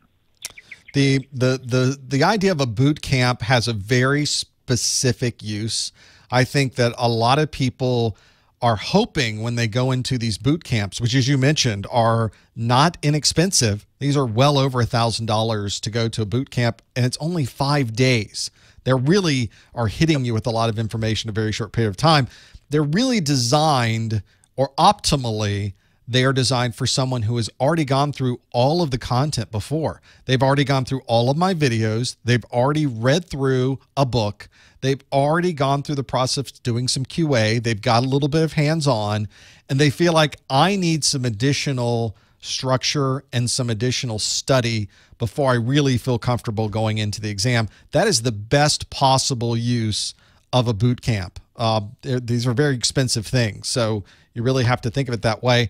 I do have to say there's no possible way for anybody who's listening and considering a boot camp, there is no possible way that any boot camp could tell you everything you need to know about every single one of the exam objectives in a 5-day period. You'd be violating the rules of physics to be able to do that. There's just not enough hours in the day. So don't go into, if somebody's considering one of these boot camps, don't go into this thinking, I'm going to go in cold, and when I come out on the other side, I'll be ready to take the exam. You will not. There's no way you will unless you already have an extremely well-honed security background when you go into the boot camp. And I think if you probably have a well-honed security background, you're probably not going to a boot camp. That's really where the boot camp sweet spot is after you've done all the hard work. It's to really bring those topics home, maybe set up labs and allow you to do more hands-on, have at least an environment. But as I have seen, most boot camps aren't set up that way. They just try to cram everything into a week-long period and hope at the end of it you're going to score well. Most people on these certifications, on average, are spending 3 months of their time studying. I'm not sure how you could cram that into a 5-day period. I just don't see how that would work in really any scenario. Yeah, I don't either. All right, thank you very much. Oh, can I ask one more question? Oh, sure. Ports. It doesn't seem like there's as huge of an emphasis on ports on the 501 as the 401. Can you confirm that or deny that? Well, probably not as much of an emphasis. I think they focus more on the security side of it. And although they're not listing out specific port numbers in the exam objectives, they are listing out specific protocols. So if I had to worry about port numbers on the exam, the ones I would need to worry about are based on these secure protocols they present you with. You need to understand why SSH is better than Telnet. Well, what does SSH run at a port number? Instead of using FTP, I'm using SFTP. How does SFTP work? How is SFTP different than FTPS? And what port numbers do they use, and what technologies do they use under the hood, under the surface? Those are the things that are probably the most important. Fortunately, there's just a handful of those. It's not like the Network Plus exam where there was a page of these port numbers that you had to memorize. In this case, they're very specific, and I think they're very focused around the security side of things. But ports are a big part of that when you get into security and configuring firewalls and setting up security rules and defining access control lists. Port numbers are pretty important. So, of course, you'll probably be presented with some of that on the exam. All right. Thank you very much, sir. Appreciate the call, Jim. Those are all good questions. You just never know what you're going to get hit with on the exam. And I think some of the questions you'll see on the exam may not even be related to a very specific exam objective. You may find some on there that are real curveballs, but don't worry about that. Sometimes CompTIA does put curveballs on their exam that have nothing to do with the exam objectives, but they also tell you when you're starting the exam, some of these questions may not be graded. I don't know why they do this. They seem to be doing a smaller number of these lately, but it's just a very frustrating testing scenario when you're presented with a question that has nothing to do with anything you've studied, and you're somehow supposed to figure it out. And I'm sure their propeller heads are back there crunching the numbers and saying, we need to ask a question about this to see if we need to include it on a future exam. I understand why they're doing it. I just don't think you need to use me during the exam as the person to figure that out next. Maybe that's just something to think about when you're going through those pieces. In the chat room, some folks are asking, you passed Security Plus, and the question is, what's next? It's a very common question. It's a very popular question. I get asked this question multiple times a day. What do I do next? And people have chastised me and said that my answer to this question is no good, that I just don't have a good question. But the answer is I don't have the answer. You have the answer because you know what you want to do in life. You know what your career goals are, or you know what you would like your next job to be.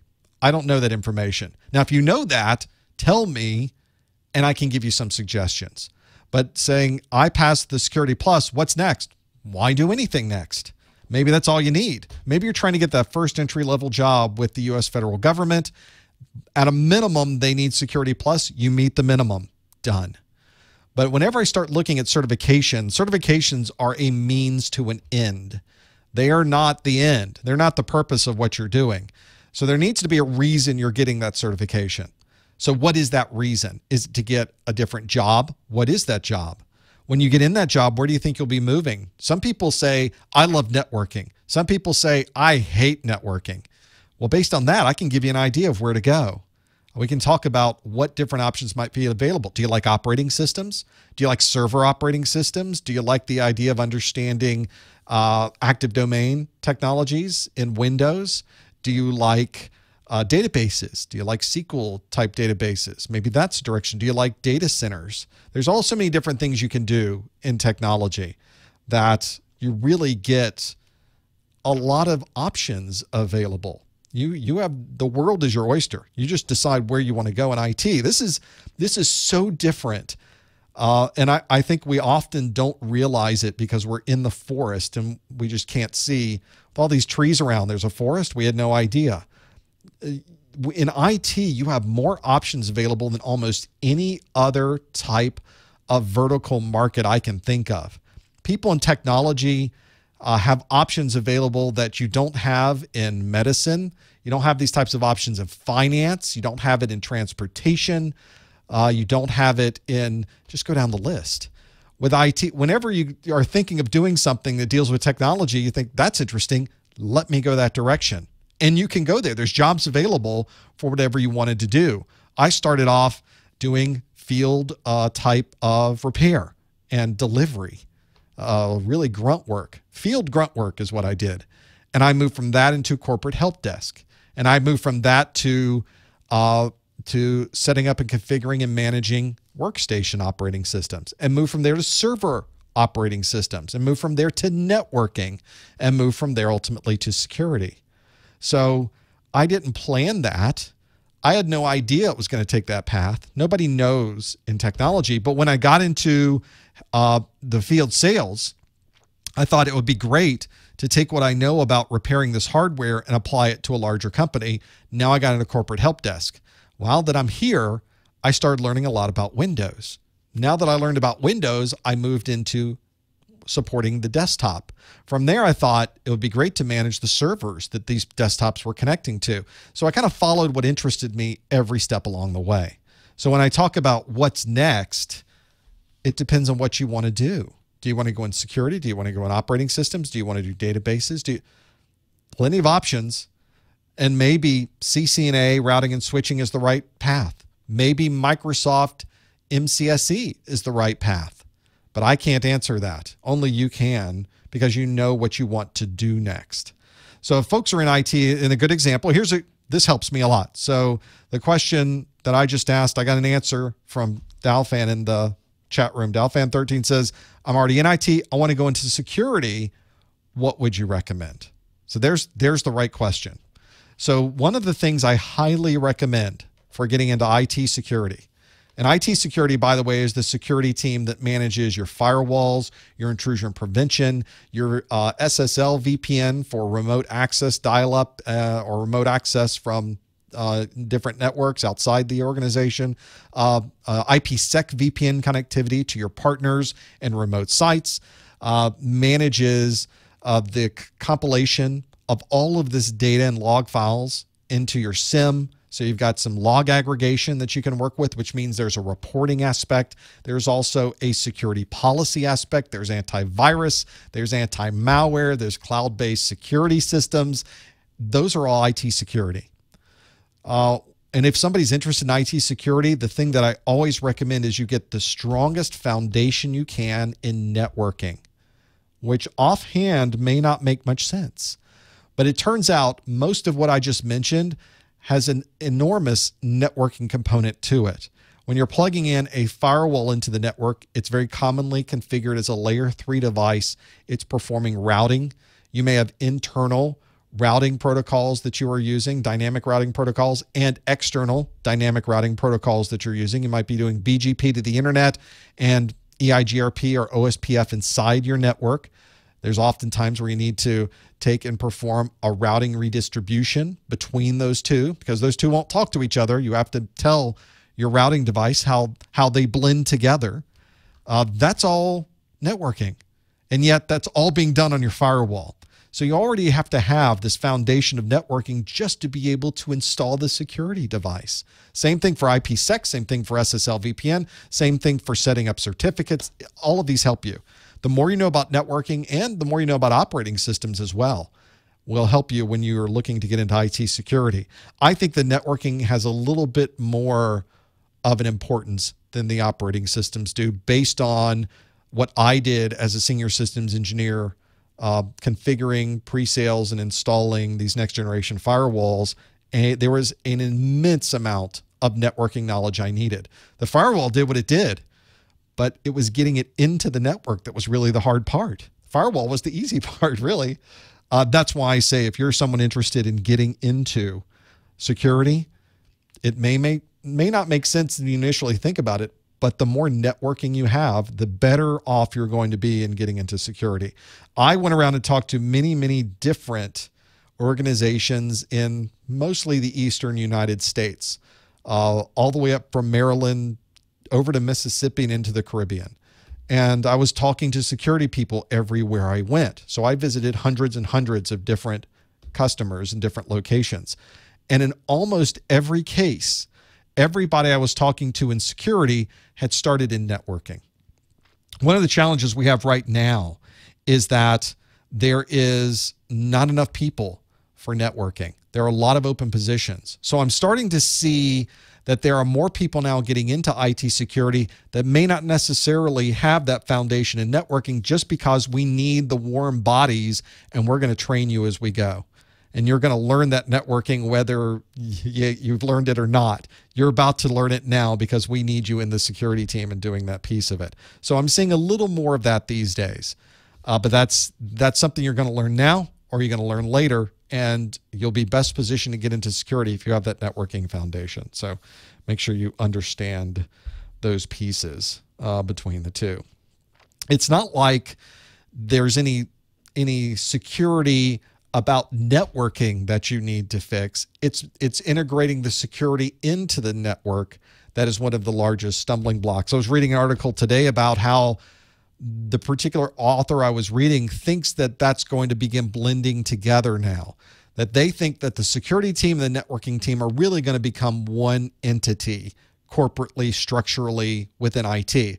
I don't know if I agree with that 100%. I understand where they're coming from, but I think that they're always, whenever these systems were implemented, whenever they were implemented best, there was already a good working relationship between the security team and the networking team. The places where the security technologies were not implemented as well as I would have hoped, did not have the coverage that they could have had, is when there was a networking team that was very separated from the security team. The networking team didn't like you integrating things into the network, and the security team still needed to secure things. And that became a bit of a challenge. Those types of fiefdoms and conflicts exist in these companies, sometimes small companies, sometimes very large companies. It really didn't matter the size of the company. It was more of a corporate culture that was in place. It was just people being obstinate and irritating. Some people like to be in charge, and they don't like it when they're not in charge. And I can appreciate the human aspect of this, but as a third party, I can't tell people to get over themselves so that we can actually get something done that helps the entire organization. These are the challenges you have that go well beyond certifications and are more about working well with people, which there should be a certification for that, because that sometimes is the hardest part. The question in the chat room again, well, let's refresh about the 401 and the 501. So if you've just started studying for the Security Plus exam, there's 2 exams that are available to you. You only need to take one.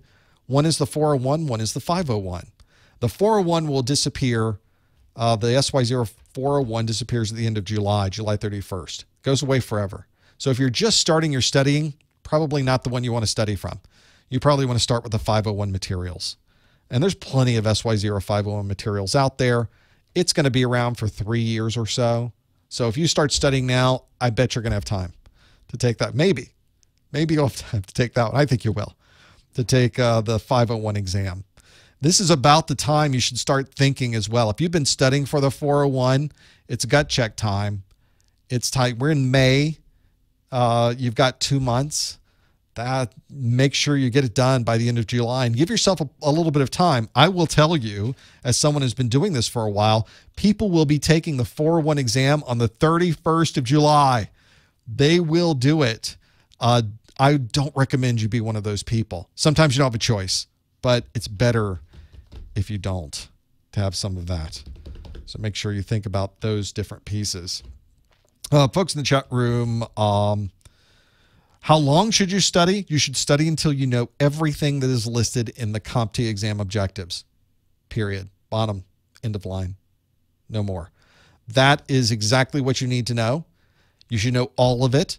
If you know everything that's listed in the CompTIA exam objectives and you walk into your exam, you will do very well. That is really the thing that says. Some people can study and take it in a week. I've seen it. Some people can take it in 2 weeks. Some people need a month. Some people need 3 months. Some people, like me, need 6 months, because it takes me a long time to go through these things. So make sure that you know what the different options are. In the chat room also, questions about the defense contractor sector. Boy, that's a science unto itself. So you've got 4 years of system administration experience, 2 years of systems engineering experience. You keep getting turned down, except being very qualified. Well, that's because what I like to think is that people don't know what they're looking at. But there's things that you can do that go outside the scope. Sounds like you're doing the right things. Make sure you have the minimum level of certifications required for your particular job section for the Department of Defense. That's an important one. What is it, 8570? One of those DoD specifications. They keep changing it. The baselines are there. They put some links in the chat room. Thank you, chat room. So make sure you get those DoD baselines, because they will tell you what the minimum certification is that you should have for a particular area or scope of IT that you're going into. So that's a good one. And as people are mentioning in the chat room, sometimes you have to be at that level as a contractor to be able to be hired on. So consider that as well. It's nice that some people are mentioning Lockheed asked that you obtain it within 6 months, which is nice too. I'd rather you had it walking in the door though. One thing I would recommend also is to go outside the scope. For anybody who's having a challenge finding that job, I've mentioned this in other study groups, but do this as well, is that if you don't know people who are there, you're going to have a much harder time getting in the door. And I don't mean know the person who's hiring, but know somebody who's already in the organization. If you are in a geographical area that is hiring these particular jobs, go to the local user group meetings. Go to the security user group meetings. There's probably a Microsoft user group meeting, a Cisco user group meeting, a Palo Alto Networks user group meeting, because people will be at those user group meetings from all of those different places. And it's useful to meet those people working there who you can ask, what do I need to get in the door there? I'm having such a hard time. And they'll tell you, oh yeah, you really need to do this. Or tell the person you're hiring about, tell them you know me, give me your resume. I can, in fact, that's a really great way to do it, because a lot of these places will pay the employee if they can bring people in. So we used to do this whenever I worked at one of these places. I would farm as many resumes as I could, and I would send those resumes in to our HR department. There's usually a formal process internally, and if they hired that person, I would get money. So people are very much would like to put your resume in. And if your resume comes from the inside, there's this idea that we want to be able to work with people we know. So if you already know somebody there, it actually goes beyond the scope of education or certification or experience. You now have an additional thing that you can add to that list. So don't dismiss the people networking part of it. That becomes pretty handy to have that there. Is there a big difference between there is somebody holding, we'll go to the phones in just a moment. Is there a big difference between the 401 and 501 exam? An enormous difference. There's not a big difference. There's an enormous difference between those two exams. Almost 60%, just over 60% of the content on the 501 exam is new from the 401 exam. Completely different. Completely different. So there you go. Back to the phone, 775 area code. Are you there, caller? What's your name? Where are you calling from? Hi, Professor Mason. My name is Daniel, calling from Reno, Nevada. Welcome, Daniel. What can we do for you? Hey, I've got a question about Network Plus. Basically, I've been studying for Network Plus 006, and I see that 007 came out, I believe, March 2018 right. This year. Yep. Should I go ahead and do the exam on 006, or should I do the 007? And what's the difference? From a difficulty level perspective, I think both exams are very similar. For some reason, people are sending me notes and saying, I'm hearing the 007 exam is much easier. I don't know where they're getting that, because I don't see it. I think the difficulty level of both exams is very similar. And unlike the difference between the Security Plus exams, on the 007 exam, it has almost 35% new material on it that's different from the 006. But it's not a drastic difference, certainly not as drastic as the Security Plus we've been talking about today. But a number of things are updated. What they've really done is kind of slipstream updates into the existing exam objectives. I didn't find a ton of new material on the 007, but almost every single section of the exam objectives had some new things thrown in. So you might see very similar information about routing and switching and those types of things, but they'll throw in a new technology into that list of things that wasn't there on the 006. But 35% is a pretty big difference. I would not recommend studying for the 006 and taking the 007 exam or vice versa. Those two exams are just different enough that it's going to affect your overall score if you try to do that. And you've got until the end of April not April, end of August, excuse me, to take the Network Plus exam. So you've got plenty of time to study up and take the 006 before it is retired. Now, if you think you're looking at this and you're thinking, based on what I know about my life and how I study, I'm never going to make it to August, that's just pushing it too much, then you should make the decision to switch over to the 007. But if you've already been studying the 006 and you think you're going to be able to take the exam by the end of August, there's no reason why you shouldn't go ahead and do that. There's no advantage or disadvantage to taking that 006 and sticking with it. Okay. Okay. Thank you. Absolutely. Thank you for calling. The real disadvantage, of course, is if you shift from the 006 to the 007, there's 35% of this material that's new, and it's not like it's a new topic. You're going to have to read through every section again to find the new piece that's hidden in there. I made a list. I took both exam objectives and put them side to side from each other, and I documented exactly what topics were new and what topics were existing.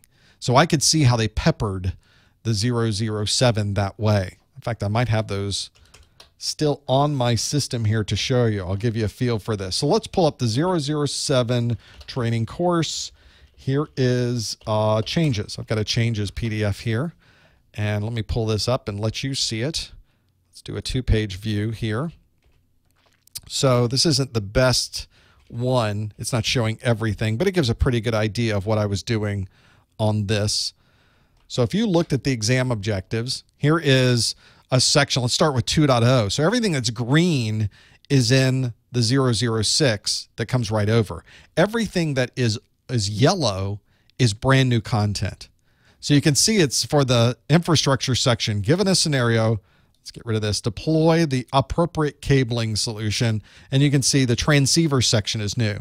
And fiber distribution panel is new. And 1000-based LX and 1000-based SX is new. I don't know if that's entirely true. Anything that's purple are things that have been changed just enough that I need to update them. So that's just work I have to do.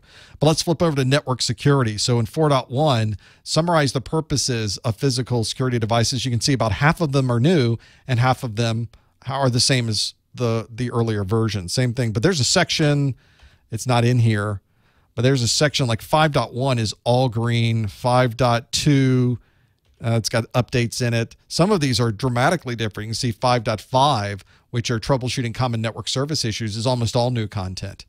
So some of these are very green. Some of them are very yellow. It just depends on the different section and what's there. But that is what you want to look at when you're trying to decide what's the difference between all of those. So absolutely.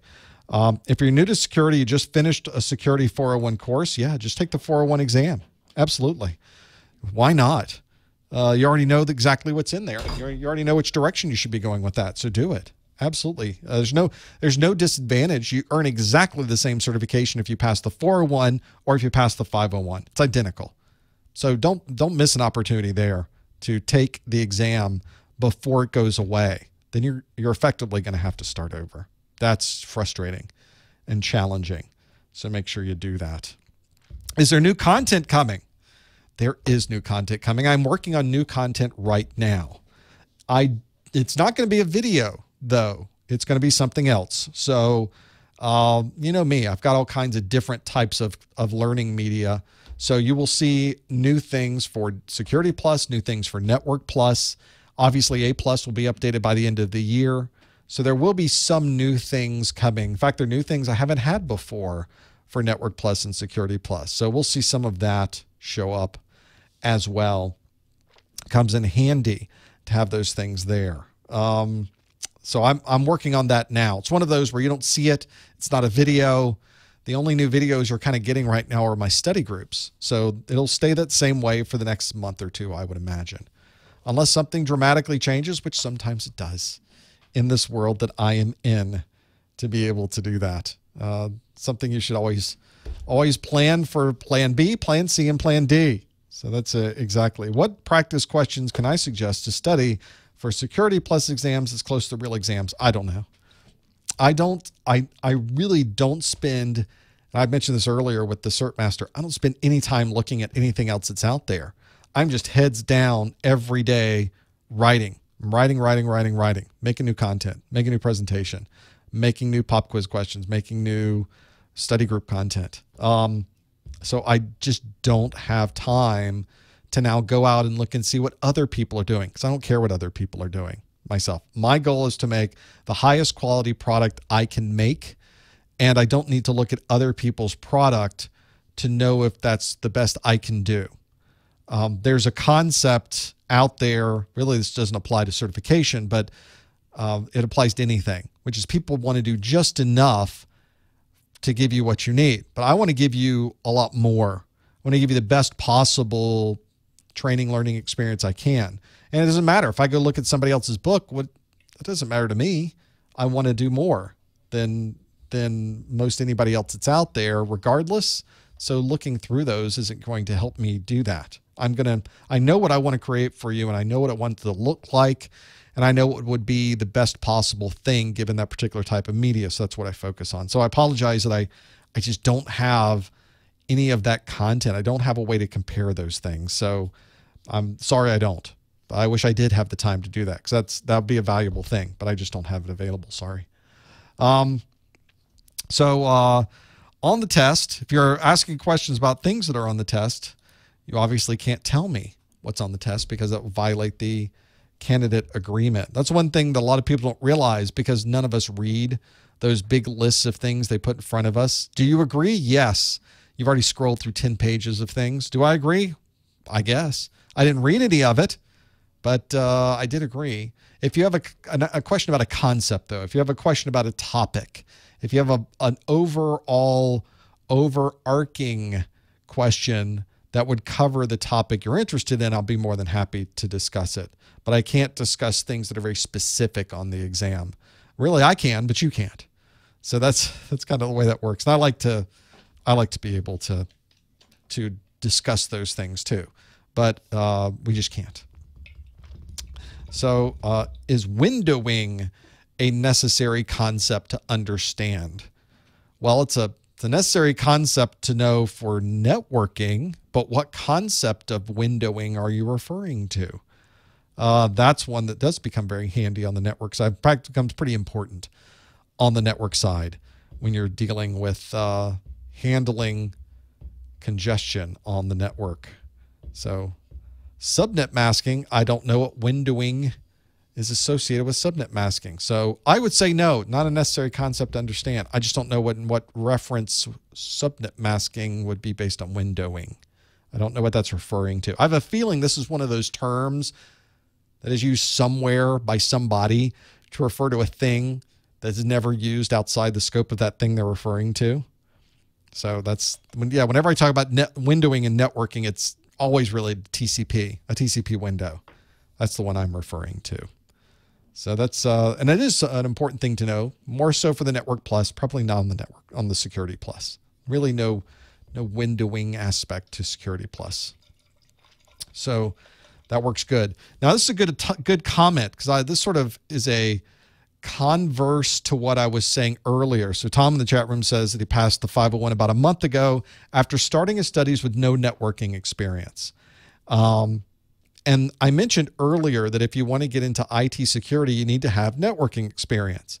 But Tom brings up a good point, that the Security Plus exam being what effectively is your first exam into security, you really don't have to have a strong network background. It does help. And Tom will probably tell you that it does help. But there are many people that come to my site that have no IT experience at all, but they're trying to get that first entry-level job in the federal government. We mentioned earlier, there's a minimum certification level you need to be able to work in IT for the federal government. And the minimum, the one that's on the bottom that most people go after, is Security Plus. The federal government doesn't care if you have an A+, they don't care if you have Network Plus, but they really care that you have Security Plus. And because it's the kind of the entry level for these jobs, it's the first certification a lot of people get. So whenever you see somebody going after Security Plus and they have none of the others, I almost always say, you're working on a federal job, right? They go, yes, working U.S. federal government job I'm working towards. So that's where that comes from. And you can do that. The Security Plus exam, it tells you it would be great if you had prior experience.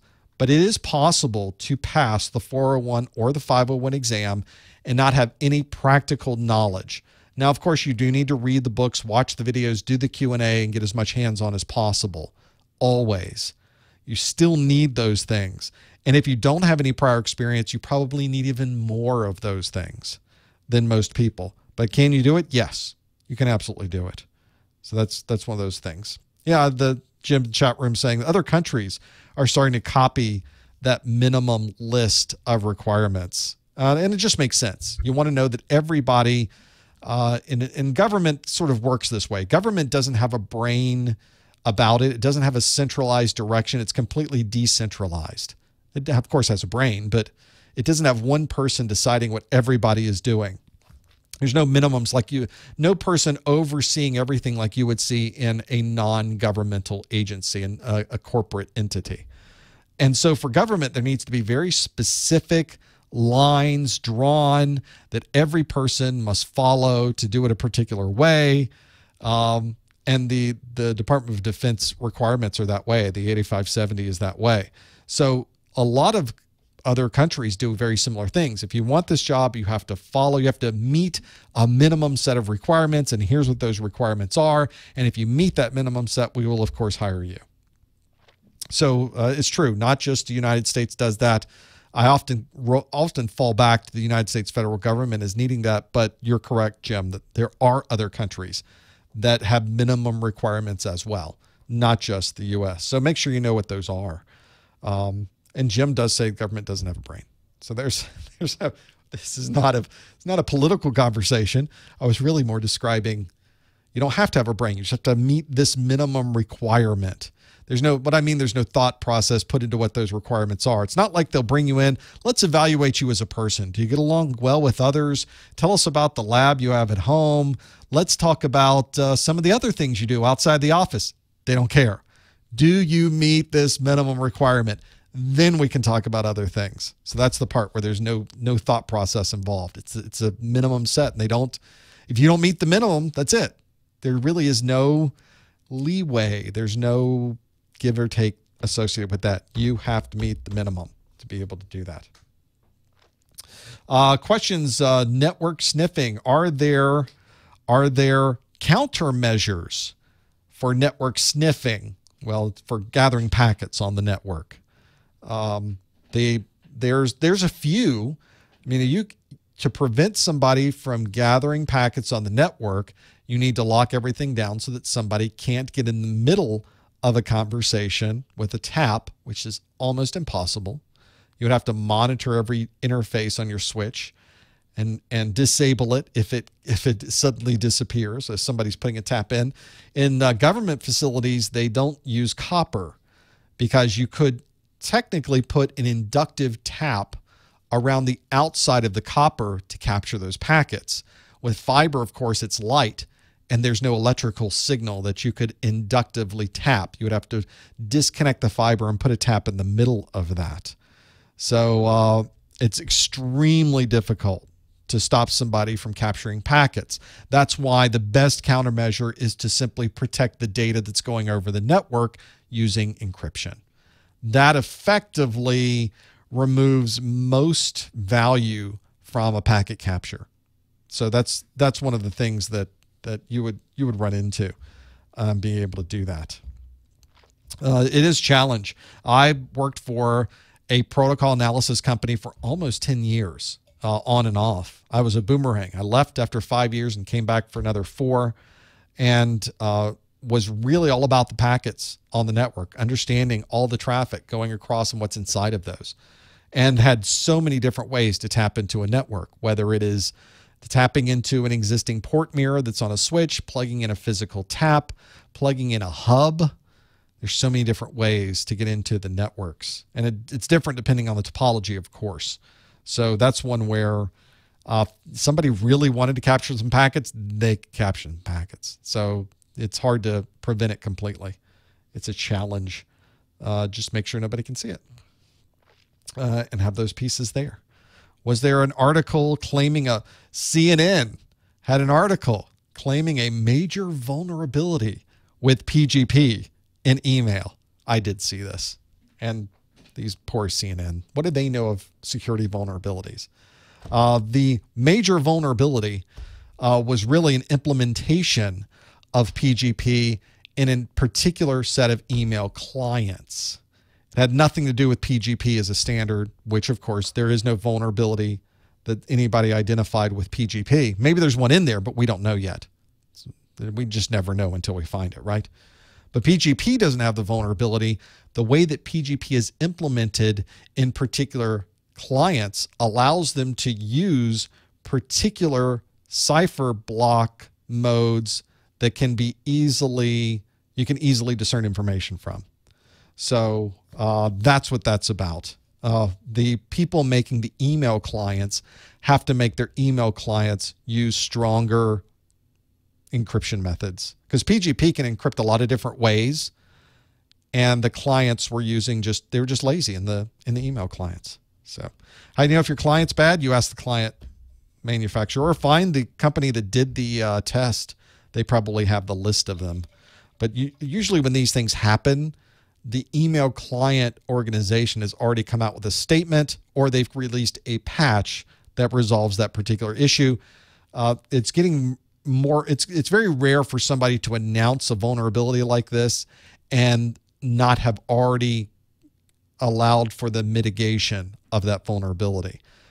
People that release vulnerabilities, and there have been some recently where somebody just released the vulnerability without a patch being available, which is disappointing. It's not something that is looked upon very nicely by the security field, but some people do it.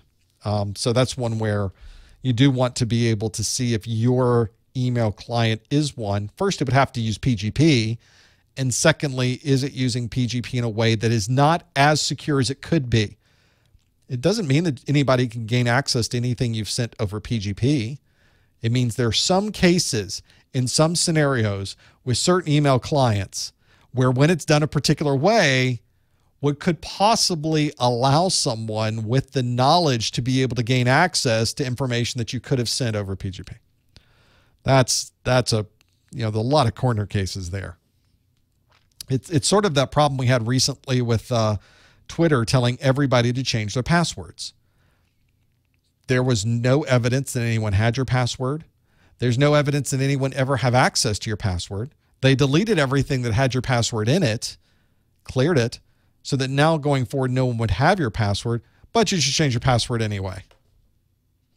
Do you really have to? Probably not. Should you? Well, of course. Because the fact that your password was out there at all, somebody could have. But everybody grabbed onto that like it was a major important thing to drop everything you're doing, run to a computer right now and change your Twitter password, which is incorrect. But boy, it gets a lot of clicks. So that's why they say major vulnerability with PGP. Not really. A vulnerability, yes, but not a major one. So there you go. We're going to find information on log analysis, being able to analyze code. I don't know about analyzing code, but in understanding logs is part of this Security Plus exam objectives. I have a video on this that shows all the different log types. And of course, you could always grab some live CDs, live ISOs, and live VMs, load them up on your machine, and run some traffic through them and look at the logs and see what's there. Sometimes you can find a lot of online systems that are already running that you can log in as a demo and see their logs and start understanding, how would I tell when a problem occurred? What would it look like? As far as understanding code, that's a bit outside the scope of the Security Plus exam of analyzing a programming code. Sometimes they ask you for weird things on the exam, though. I don't think that's one you're going to have to worry about. So that's always a challenge, is knowing what they're going to ask and how they're going to ask it, and does it count? But understanding logs is an important part. So there's logs in antivirus, there's logs in an IPS, there's logs on a firewall, there's logs in a switch or a router. You do need to be able to read through those and understand what the differences are and how to identify problems and what's a problem and what isn't. What's a false positive? What's a false negative? You need to be able to see those things in there too and be able to break them out. And I try to find as many logs as possible to put into my video so that you can get an example of what some of those logs might be. But obviously there's so many different kinds of logs. I think once you look through a firewall log from anyone's firewall, you could probably look through a firewall log from almost anywhere else. So feel free to, get comfortable with one of those, and I think you'll be fine on an exam where they started asking you some of those other things, and having that there. On the chat room, fault tolerance versus redundancy. Fault tolerance versus redundancy. So if something is fault tolerant, then that it's almost the same thing, isn't it? Redundancy seems to indicate that there's another one there. There's a second thing that we can use if the first one fails. Fault tolerance seems to say the same thing. It's tolerant of a fault. But because something's redundant doesn't mean that it's immediately available, turned on, and working. I could have a redundant router, but it's in a box. It's back here. And if the first one fails, we'll pull it out of the box. Then we got to load the latest software. Then we got to load the latest configuration. And then we can turn it on. All right, we've been down for 2 hours. Fault tolerance, and the idea of fault tolerance is one that if a device fails, the system continues to run and operate without missing a beat. Nobody even knows the problem happened, and having that there. So sometimes you'll run into those things where somebody wants to just differentiate between those two. My video, I do differentiate between that. So make sure you look at my fault tolerant video and go through those as well. Maybe that will be something that might help. Whenever I look at, I was trying to figure out the number, which one of those are there. Maybe not.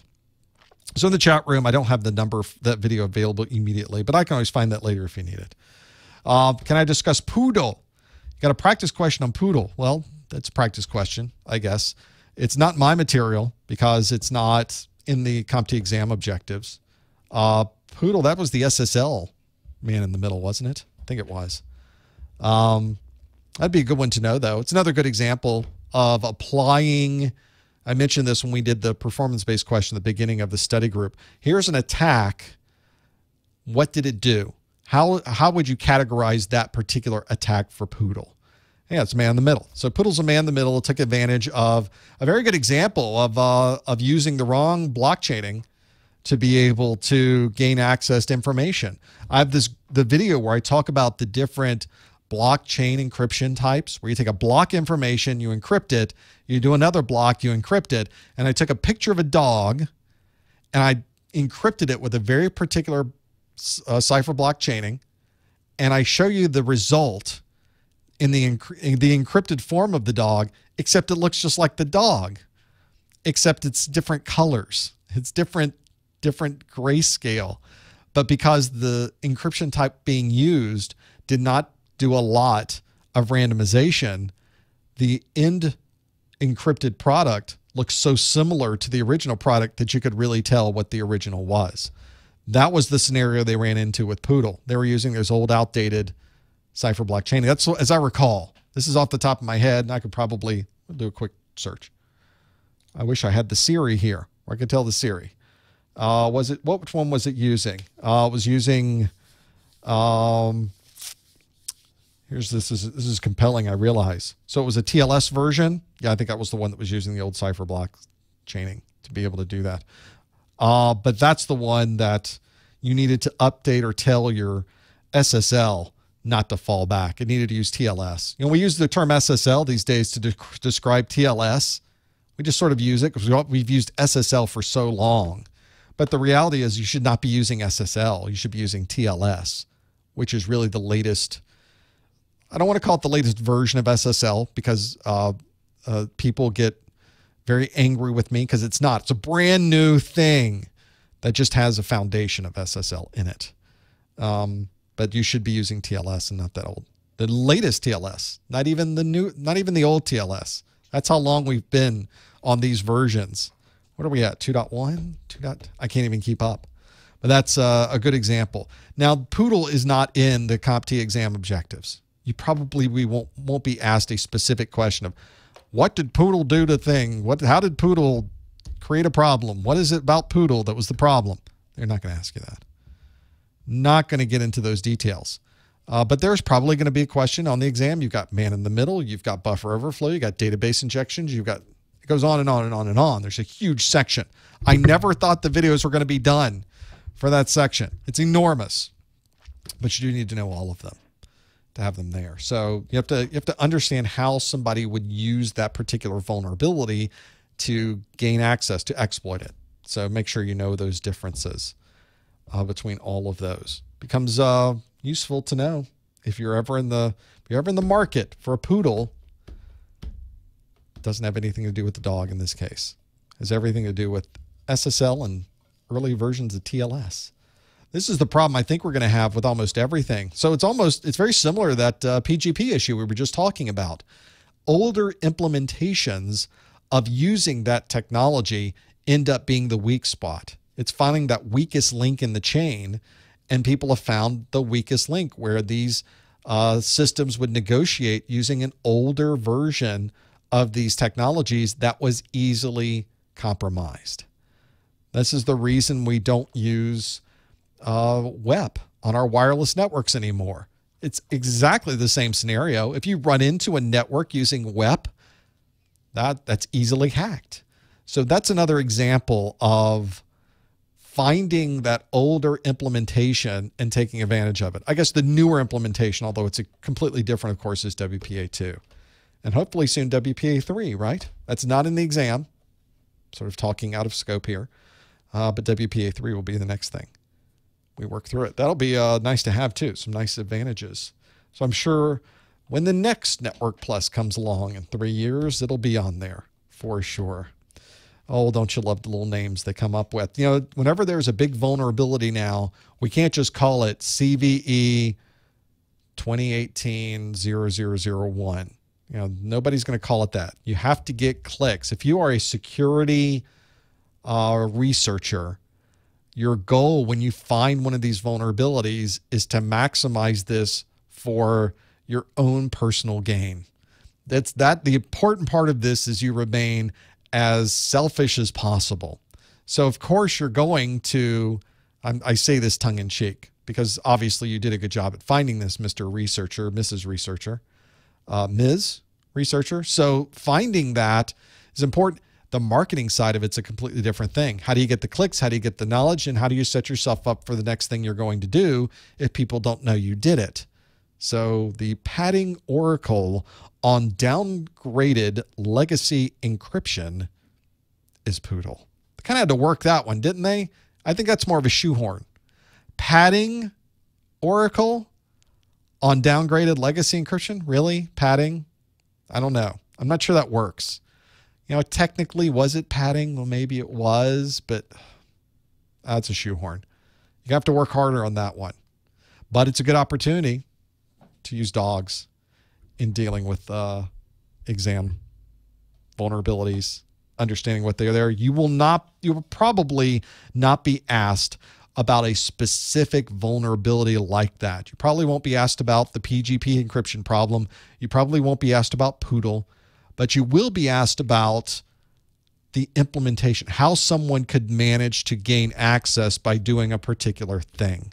So what I recommend is you research Poodle and you research Heartbleed and you research that PGP problem that came out this week and you research the problem that Twitter had with the passwords and you understand what was it about this problem that was vulnerable. Where's the vulnerability and how would you categorize that in the list of vulnerabilities that's in your exam objectives?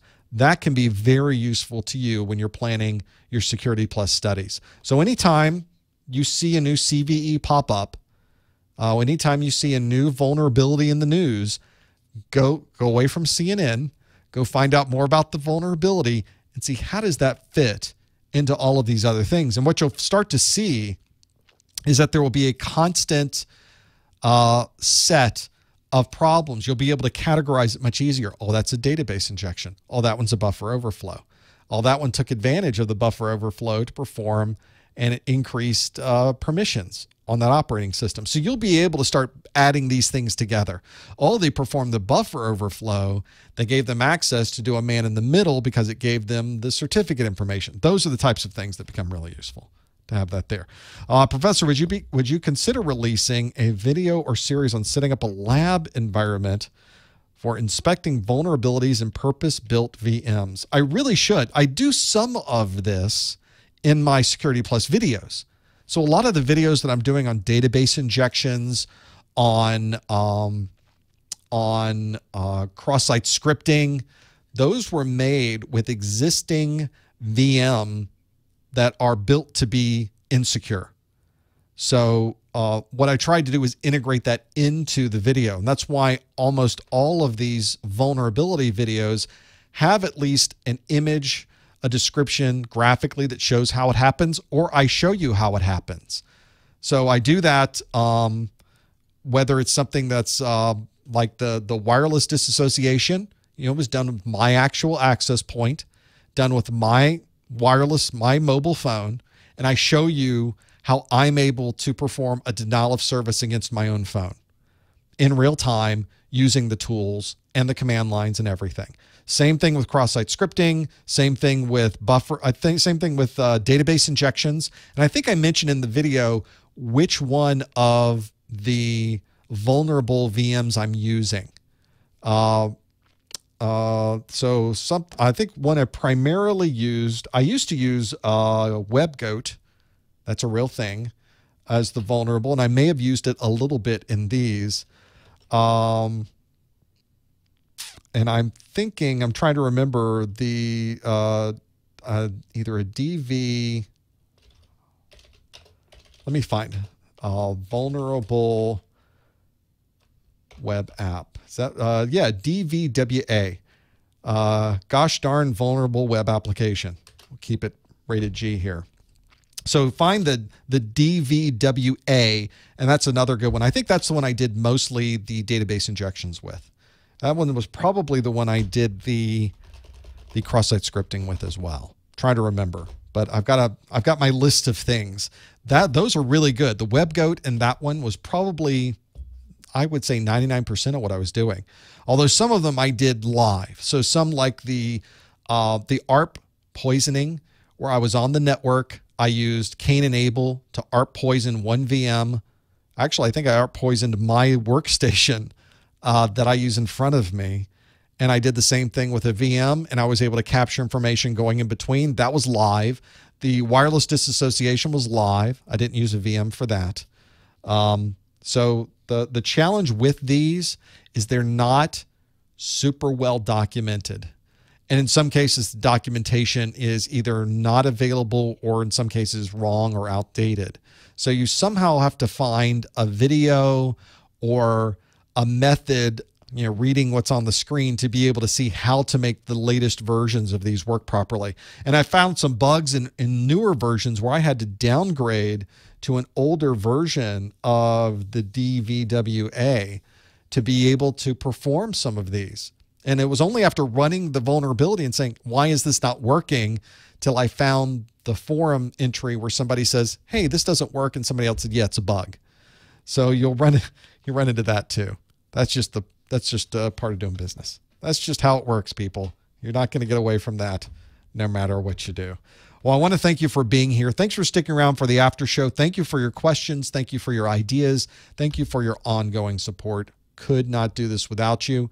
I appreciate you being here. Thanks for sticking around that first hour Q&A and for our second hour. We'll be back next month for the Security Plus study group. We've got an A+ study group on June the 13th, Network Plus on June the 20th. We'll be back here for the next Security Plus study group on June 27th. Thank you for being here. Thank you for your support.